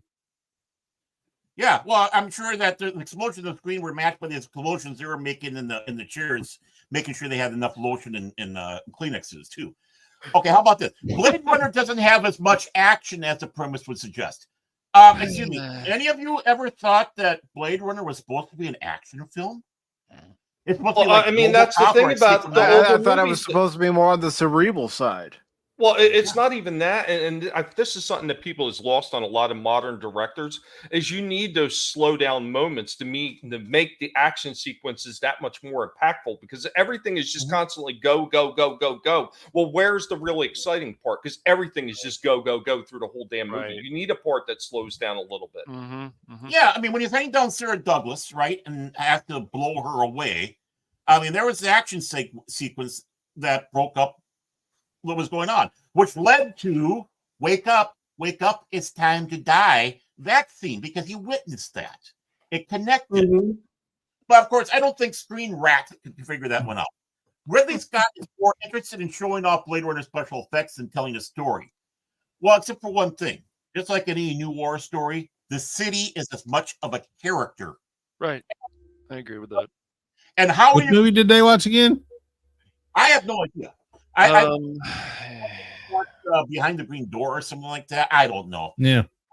But the reason why I have the special effects is this is one of the times where the special effects really does work with the story because the city is part of the character, and you had to Barry, a really good point of that is if you show a picture, just a picture of the scene of the city, especially with that big giant LCD picture that they had on there with the character trying to sell something, people are going to know it's Blade Runner immediately because they can recognize the dynamics of the scenery around in the movie. Right.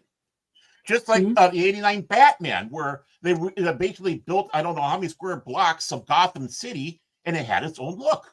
Because why? Gotham City is as much of a character as Batman and Joker. That's exactly right. Screen Rant, another failure. Okay. Blade Runner's most interesting character is his villain. Yeah, of course. He's more sympathetic than the hero. In many ways, yes, because he's trying to find life. He's dying. He wants to live. Yeah. He's fighting to live. Yeah. I want to live, father, or fucker, depends on which version you're going to hear from. But, here he is. He's trying to live even though he's a killer himself. He's going up against a man whose job is to kill him.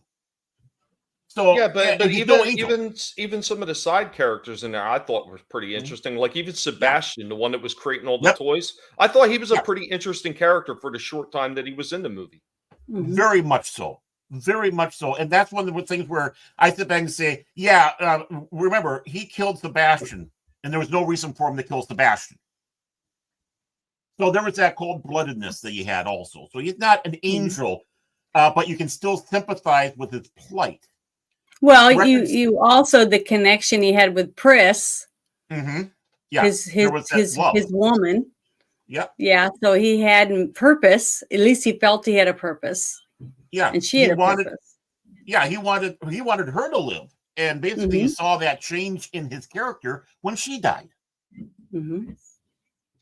You know, go to hell, go to heaven. You know, he's doing that as March as he's going through the building, chasing down Harrison Ford.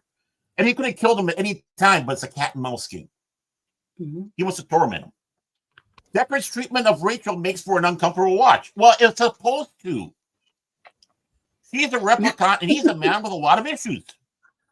You know, his wife calling him sushi, cold fish. Yeah, I mean, right there. You know, if you see the theatrical version with the voiceover, but we already know this passionate, cynical, dead inside Deckard, and now we have this replicant with fake memories. Of that he course, falls in love with. Yeah, and it rejuvenates him, and he wants more out of life because of her, and he's torn because she's a replicant. You know, there's tons and tons of depth in this movie. And apparently, they just didn't like it. Yeah, and if he doesn't have that artificial lifespan, what's important, she'll live a full life if things go right. Blade Runner is a classic example of style over substance. What? What? Are we watching the same freaking movie? No.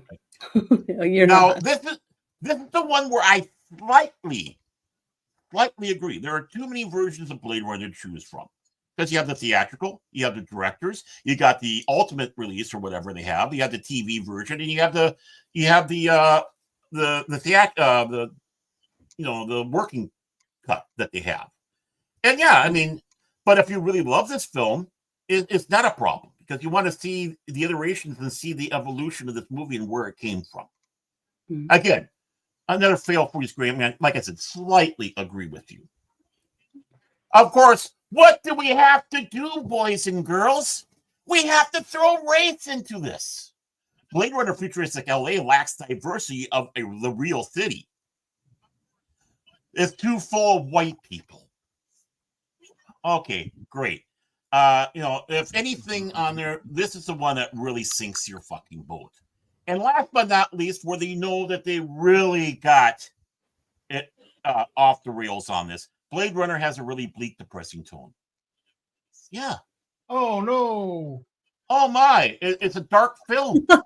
It's not like E.T. the Extra Testicle. I mean, terrestrial. No. I mean, so when we're talking about this, is our enemy right here. And yeah, I know it sounds harsh when I say enemy. Wow, depressing tone in a cyberpunk world. Okay. Yeah. You say.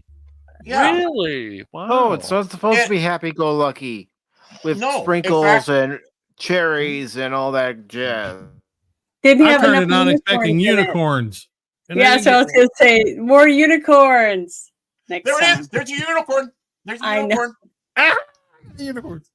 You wanted unicorns? I gave you unicorns. See, you're welcome. No, I mean, but no, seriously. It made me happy. Now the thing is these people are being taken for serious journalists, right? And they have an entire article where they don't fucking have a clue what the movie's about. That's why they're called screen rats. Yeah, screen rats. No one. Well, the thing is, what they should have done was get someone who's watched it when it came out and then rewatched it, to do the review on it, instead of a person who probably never saw it. So once they did see it, now they're seeing it as a totally different woke person, right? In a totally different perspective of it. Right. But if you want to get a good review, you should get someone who's seen it back then and then watch it again to see whether or not it held its ground. I have the perfect person. That's for that what they too. should have done. I know the perfect person for that too. Gary Casella, Pop Culture Minefield. He loves Blade Runner. He started a Blade Runner club. He's gotten in good with people that were involved with Blade Runner, including Sarah Douglas and all that. Talk with them. He knows Blade Runner in and out. I'd love to hear him talk about this. I don't know if I have 10 hours to listen to him rant, but I would He's love biased. to hear Can't want to hear he's that. biased. Yeah. That wasn't biased. That wasn't biased. Yeah, But, I mean, it would be interesting to see hear somebody like I think what Janet's going for is like somebody who's just like casually watched it back in the day and was fine with it, and then hasn't seen it since then and just watched it nowadays and see to see whether it where they stand now, where it was, where it was at the time that they watched it, if it changed. And somebody who's not like. No, they're not seeing the bigger picture. You right? don't need somebody who's right. Yeah. Who's looking through the prism of Karl Marx. Right. Well, yeah. Well, the thing is, though, is this movie still resonates with a lot of people, especially the fact that the cyberpunk tone. I mean, cyberpunk and all that stuff is extremely popular today, right? So why not go with one of the granddaddy movies of it all, which is this? Right. They did a cyberpunk movie before cyberpunk. Basically, they didn't have a word for it. And so this movie resonates with people that love this. It resonates with people that love the noir films. It loves people that want something different, something that's not constantly exploding in your face. No. There's still debates as to whether Decker's a replicant or not. Yeah. Both. Yeah. Well, I mean, they're both good debates. And you know what? That's what's great about it. I mean, Harrison Ford says one thing, Ridley Scott says another. But it gets people talking. And what happens when you start talking? Just like the old Star Trek, you start talking about being human. It's about being human. What is human? What is this all about? And you start getting into deep philosophical discussions across the board. I heard that the very name human is racist. Right? Who was racist? The word human is racist. The word human. Oh, racist? Well, why don't you just say it like a Ferengi out of us? Human. No. Human. It's Klingon. Why don't you be like the Eldar from Warhammer? Monkey. What they call humans. No, that is. Monkey. Yeah. Monkey D. Luffy. Yeah. Monkey D. Luffy. But again, this is what we're battling, and every one of us on this panel, I say, are far more intelligent than the guy's name is Sherlock. I want to bet that that's not his real name, but every one of us here, I think, have a far better grasp of everything than that schmuck. Well, it's just, the journalists in general, or lack thereof, for these websites, Kotaku, any of this stuff. It's a lecture instead of saying, what can you really do to help the reader for this review? That's what your main goal should always be. Yeah. And I don't mean to interrupt you here, Cash, but just got a little message here from Janet, and she's hungry. And we're not feeding her. We're horrible hosts here. We are horrible hosts. We're bad. I'm sorry. I'm sorry. I'm sorry. I'm sorry. I forgot to tell you guys the catering truck broke down, and in front of Cash Money's house again. Come on, man. Yeah, I stole all the catering. So yeah, you did from that movie. I'm gonna go make me a salad or a sandwich or something, but I'm really, really hungry. So, but thank you for letting me hang out with you and watch the movie. It was fun. Janet. Thank you for great to see on you, Janet. And join us during the movie. And also for I this. sent a picture of me dressed as Priss when we reviewed the movie, when Bruce and I reviewed Blade Runner. I put it in the back chat, from X. Okay. So. I saw part of that. Yeah, I saw part of that broadcast. It's like, it was fun. Fun. Janet, you gotta quit putting thoughts in my head. Yeah, see, I tried to dress up like Priss as best I could, But it was a good movie. I loved it. I thought it was really good. It's still a great movie. I think, I thought it stood the test of time for sure. And it will for a long time. I think so. To real fans. People that understand the stuff. And I don't people who like that type of movie, they like sci-fi, they like cyberpunk, and they will like it. Then the story. So don't worry. Michael Bay's Blade Runner will be coming on in a few years. So before you go, Janet, is there anything you'd like to promote? The only thing I have going on this week will be I'll be doing the Friday Night Shit Show on Friday night at 9:10 Central, and Watch then your mouth. Saturday I'll be playing Dungeons and Dragons all day. It's Bruce is our our master, or whatever you want to call him, dungeon master. and then Sunday around noon, we'll watch the movie that we're going to review, and I can't remember which one it is. I think it's Spaceballs in Discord, and then we're going to review it at 2. So it's on the weekend now. We don't for a girl and a guy in a movie because he has to work now on Monday night, so we can't do it on Monday night anymore. But horrible film. You're going to regret seeing it. I've never seen it, so I'm excited about getting to watch a movie I've never seen. Yeah, I had never watched all of Predator until like last year, and Crit showed it to me, and then we watched Predator 2 just recently, just a day ago. I was like, wow, you know. Really? Yeah, Predator. Yep. Yeah. What rock you been hiding under? Boring. Well, he thought it was boring. Cat thought Predator was boring. No, I did not. Not nice try, Baron. I'm going to put you in nerd cred revoked. But not that I want to get rid of Janet. She needs to go, and I think I'm not stepping over any bound by saying you're always welcome here, Janet. Exactly. Well, thank you very much, guys. I had a great time. I had a lot of fun. I just love this type of stuff, and Tommy knows he's dealt with me for quite a while. No. You've dealt with me, Janet, and I thank you for putting up with me. I can talk your head off if you let me. So, I've been really good by trying to be quiet and not interrupt too much. But yeah, that's why Bruce sits and paints and lets me just go into town. So it's okay. Yeah, just make sure you tell Bruce from me that I still consider him the Bob Ross of miniatures. Yeah, I will. I'll tell him. I love it when he wears that wig too. It's really funny. Oh yeah, that wig. Yeah, thank you guys. I had a lot of fun. You're welcome, Janet. I really appreciate it. And bye, Tommy. I'll see you later. See you later, Janet. Have a great night, Janet. Have a great one, Janet. Bye, everybody. Always fun to have her around. It is. And I'm getting Janet's links right now. So if anyone wants to follow her on Rumble or subscribe to her on YouTube, they can do that. Just give me a second to grab the Rumble link and Rumble. So I am looking right at it. Every time that's all right. Rumble. That's all right. We love you, Rumble people. We love you all. We love you all out there. Mm-hmm. Even the person who disliked it over on Rumble, we like you too. Yeah. Aww. We disagree with your decision, but we still like you. Rumble really needs to do one thing, though. They really do need to improve their UX design. Yes. Yep, they do. Agreed. I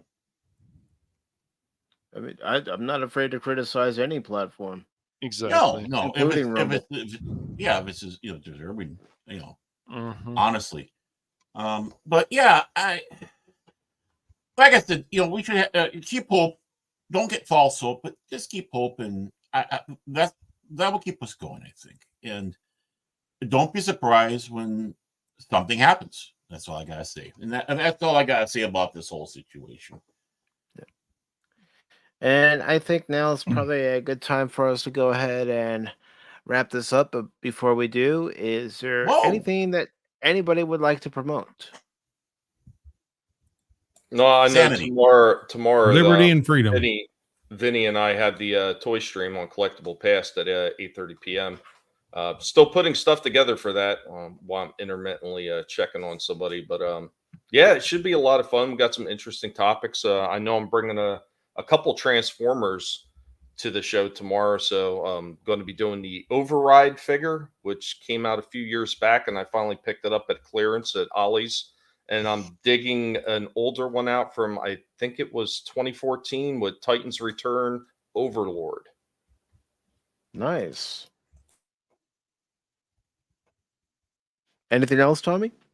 No, that's pretty much it right now. Oh, wait a minute. No, Tuesday. Tuesday on my channel, Tommy and Get It Big Collective, just like you see up there. I will be having a Dega Outlaw on for Cage Talks. Should be a lot of fun for people to get to know Doc a little bit better. And if you haven't, be sure to check out Doc's works. His books are available in Barnes and Nobles. The Doctor is a disaster.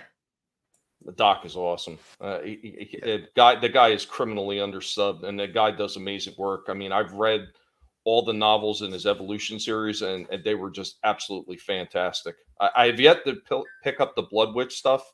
I just haven't had an opportunity, but I mean, everything I've heard when he's done his little read-throughs on his channel, it's amazing stuff. He builds such amazing worlds. And speaking of other creators, you got Chris Fisk out there with Infinite Tale Chronicles, nice fantasy stuff, elves and stuff like that. Really good book. He's working on the second one, and of course, Vinny Art with all the amazing stuff that he's been doing. The Pirate book was the last one, and he's doing another futuristic one with City of Venus too. So, and I saw that he posted a piece of his artwork today, and it had Tila from Masters of the Universe on it. Ooh. Yes. So he's running down the end of his third art book. Unfortunately, there's problems with the platform that he had it on with Indiegogo. So I've heard some bad things about them recently. Yeah, they've been suppressing a lot of creators, like especially comic book creators. So he probably will be doing a second chance for it, but it's not going to be the same book. It's going to be different. I think he's going to include a couple of the older, or at least artwork from the two older ones, into one big book, and he's going to be doing it on a different platform. And he's the best one to explain what he's going to be doing with that when he decides to do it. But yeah, good stuff, man. Good stuff. Thanks for letting me come on and be a no problem, Tommy. You're always welcome here, brother. Yeah, good talking to you, Tommy. We'll have to talk again soon, Tommy, for sure. I'm always available. Just remember, if you're looking for me on Twitter, the old account was locked out again. I agitated people. I mean, apparently you can only call people crayon eaters so many times before somebody gets offended. And you can find me now at GPC, all capital letters, _warpig. There we go. Okay. And it's great to have you on here. Have we talked before, Tommy? I know you've been in the chat. A few times. I was on a few times. Yeah. Okay. Yeah, because the last time he was on, we showed his Grimlock that he had on eBay. Oh, yeah, that's right, the Grimlock. Okay, now I remember. See, I have Dane Bramage.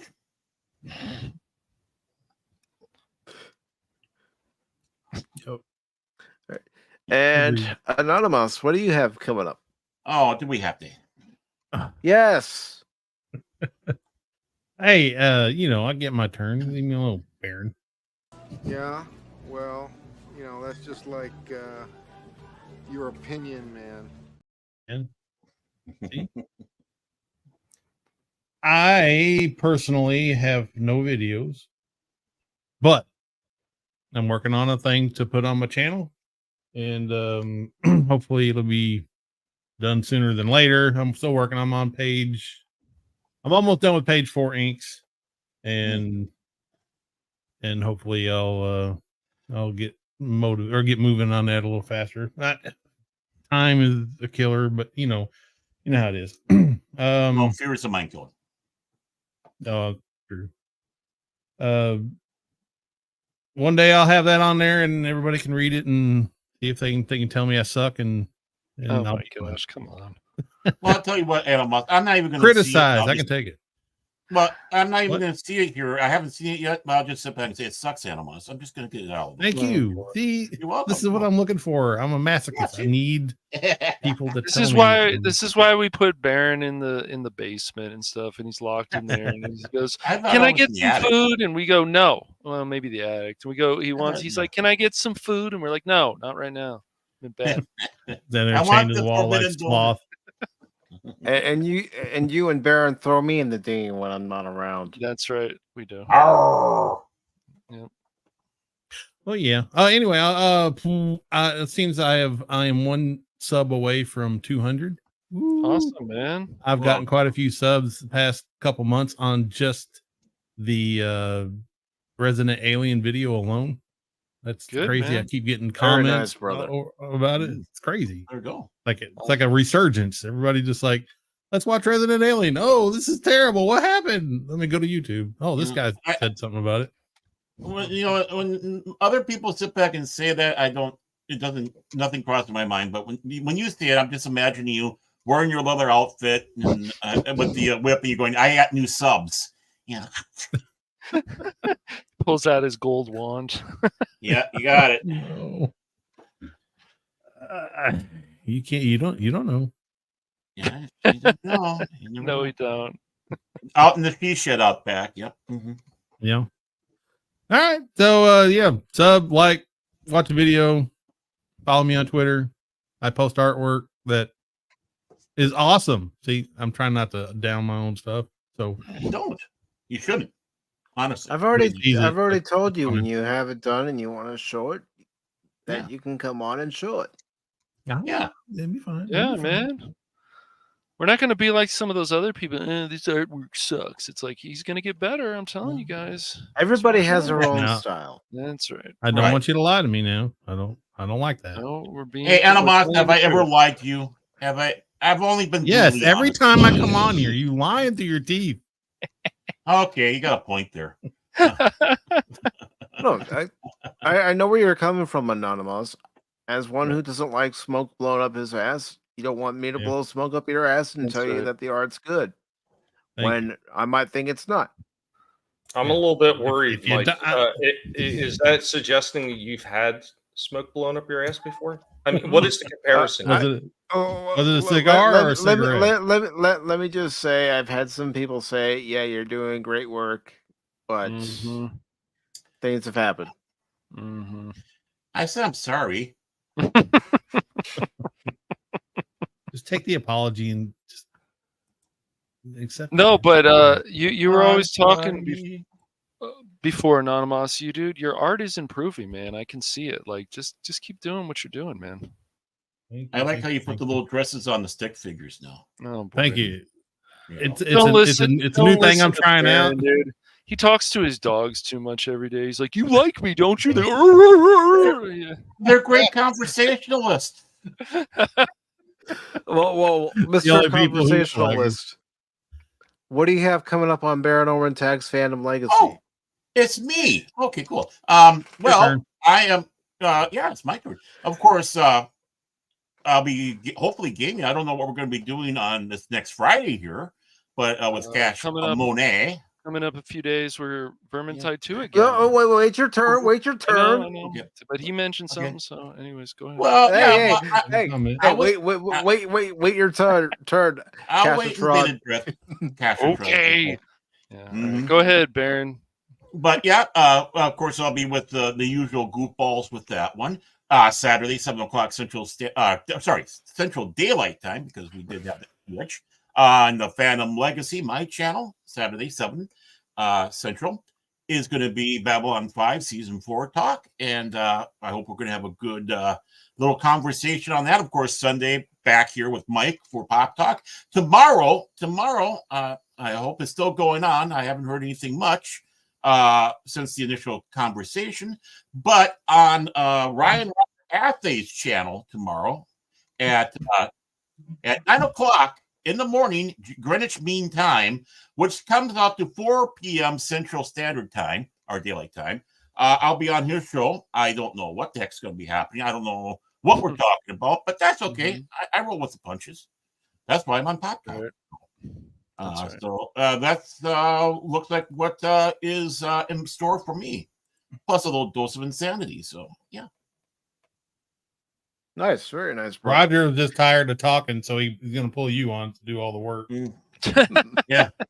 Hey, have you grown any of his hair back? I don't think so. Okay, I'm going to give him a ration of shit. I am so giving him a ration of shit. I think Ryan's been warned. You've been warned, Ryan. Well, he knows me. Yeah, I know. And Cashatron. Cash Money 007 of the Phantom Hooligans. Yes. What do you have coming up? Tomorrow I will be with Jace on 540, and we will be doing talking about Beyond topics. I'm sure the George Lucas thing will come up. So that'll be tomorrow. And then Friday at 6:30 p.m. Pacific Standard Time, we'll be back with Vermintide 2. and I'm sure Anonymous will want to join again. And I've done some work offline about what we were doing wrong, so with veteran difficulty. And You tell us all the time what we're doing wrong. Yeah. As our group, Baron left us and we all died. That's what we did wrong. That's true. Baron did screw everything. Well, sorry about that. That's true. He left, and it was over after that. You're right. Yep. I was tired of you guys. I was tired of your shies as shit. That's what it was. It's like, I'm out of here. Apparently. He was hoping to play the dwarf. He got mad. So yeah. But yeah, that's going on the Phantom Hooligans on Friday, so 6:30 p.m. Pacific Standard Time, and then of course with Baron, I'll be back on Saturday. We're going to continue season 4 of Babylon 5 with Mike and Crit and Phil, and then Sunday Pop Talk again. So yeah, and then I'm still working on some stuff that will hopefully be coming out soon. Some good videos on some cool things. So yeah, and then still coming up, hasn't happened yet, but it's still in the works, is that Persona 5 Royal. I got to start that. So a lot of stuff coming up on the Phantom Hooligans, and then it'll be good times. Yep. Good times. Mike, what do you got coming up? Yeah, Mike. Yeah, he was our special guest the other week. He was, wasn't he? Yeah, he was. It was great having this. It was really nice, man. Yeah. Well, to answer the question of inquiring minds, what's coming up tomorrow on Pacific414 for YouTube, Twitch, and Rumble, it will be part 6 of Final Fantasy VII Rebirth. So I'll be playing more of that. And then prior to our getting rid of the rats in Vermintide 2, I am going to go see Ghostbusters Frozen Empire. And I will have my reaction video out about it. I won't give away any spoilers. Okay. But I'll let you all know if the movie's worth seeing. Yeah. And then, of course, we'll be back Sunday for Pop Talk. And I'm not sure what I'm going to be doing next week that's outside of Pop Talk. It'll probably be more Mad Max and Final Fantasy VII Rebirth. I just need to decide what day I'm actually going to have the Final Fantasy stream. That could either be on Tuesday or Thursday next week, or, the Mad Max could happen on Tuesday or it could happen on Thursday. I'll figure that out before the weekend even arrives. He's going to be doing a 71 Ford Maverick in this next one. But I also want to thank Phil and Cash and Baron for joining the VC and last night's Mad Max gameplay. It was a lot of fun, guys. And if anybody ever wants to join the VC when I'm playing a game, just let me know ahead of time. And this way you can be a part of it at the beginning. But I do want to thank each and every one of you for watching this particular episode of Pacific414 Pop Talk. First for the watch party of Transformers, the movie, and then our discussion afterwards.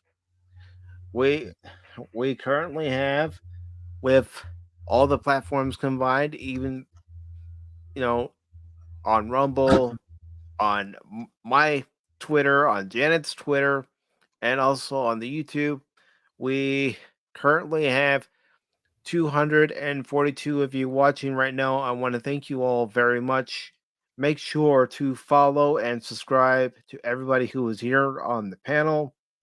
And as we wrap this up, as I always say, don't ever give up on me in a game, because just when you do, you might miss something. But what kind of host would I be if I didn't acknowledge those who came by? So thank you, TCAP Steve, for the latest episode of Beverly Hills 414. It's going to be interesting to find out what kind of shenanigans we're in on Sunday. Yeah, you got to give us details on Officer Hot Pants. I also want to thank DJ Ronnie G for stopping by. Thank you to the Padawannabe for stopping by, and this is all on YouTube. Spock's Friday Nights. Thank you, Spock. We got to get together, play some Helldivers or some Yes. Alien. Mm-hmm. Lord Crit of Everest Productions. Thank you, I Crit. hope his fin You rights. got touched. You got the touch. Dun, dun. Decepticons Cave of Comic and Toys. Thank you very much, brother. Of course, Tommy, thank you for joining the panel. Mm-hmm. Really appreciate it. And also to Janet from Another Planet, thank you for joining the panel. It's always a it's always a pleasure. Mm-hmm. And also over on X, we had Speedy Patriot. Thank you very much. Cool. Yeah. Jackie Blue, thank you very much. Back over on YouTube, we have FKHC 2005, also known as Tim. Nice. Yep. Mm-hmm. And we also had Pugwall 316 over on YouTube. So thank you all so very much for watching this edition of Pacific414 Pop Talk. Hope you all have a great night. And thank you all for your support of this and so many other channels. We can't do this without you. Good night, everybody. Autobots, transform and roll out. Good night.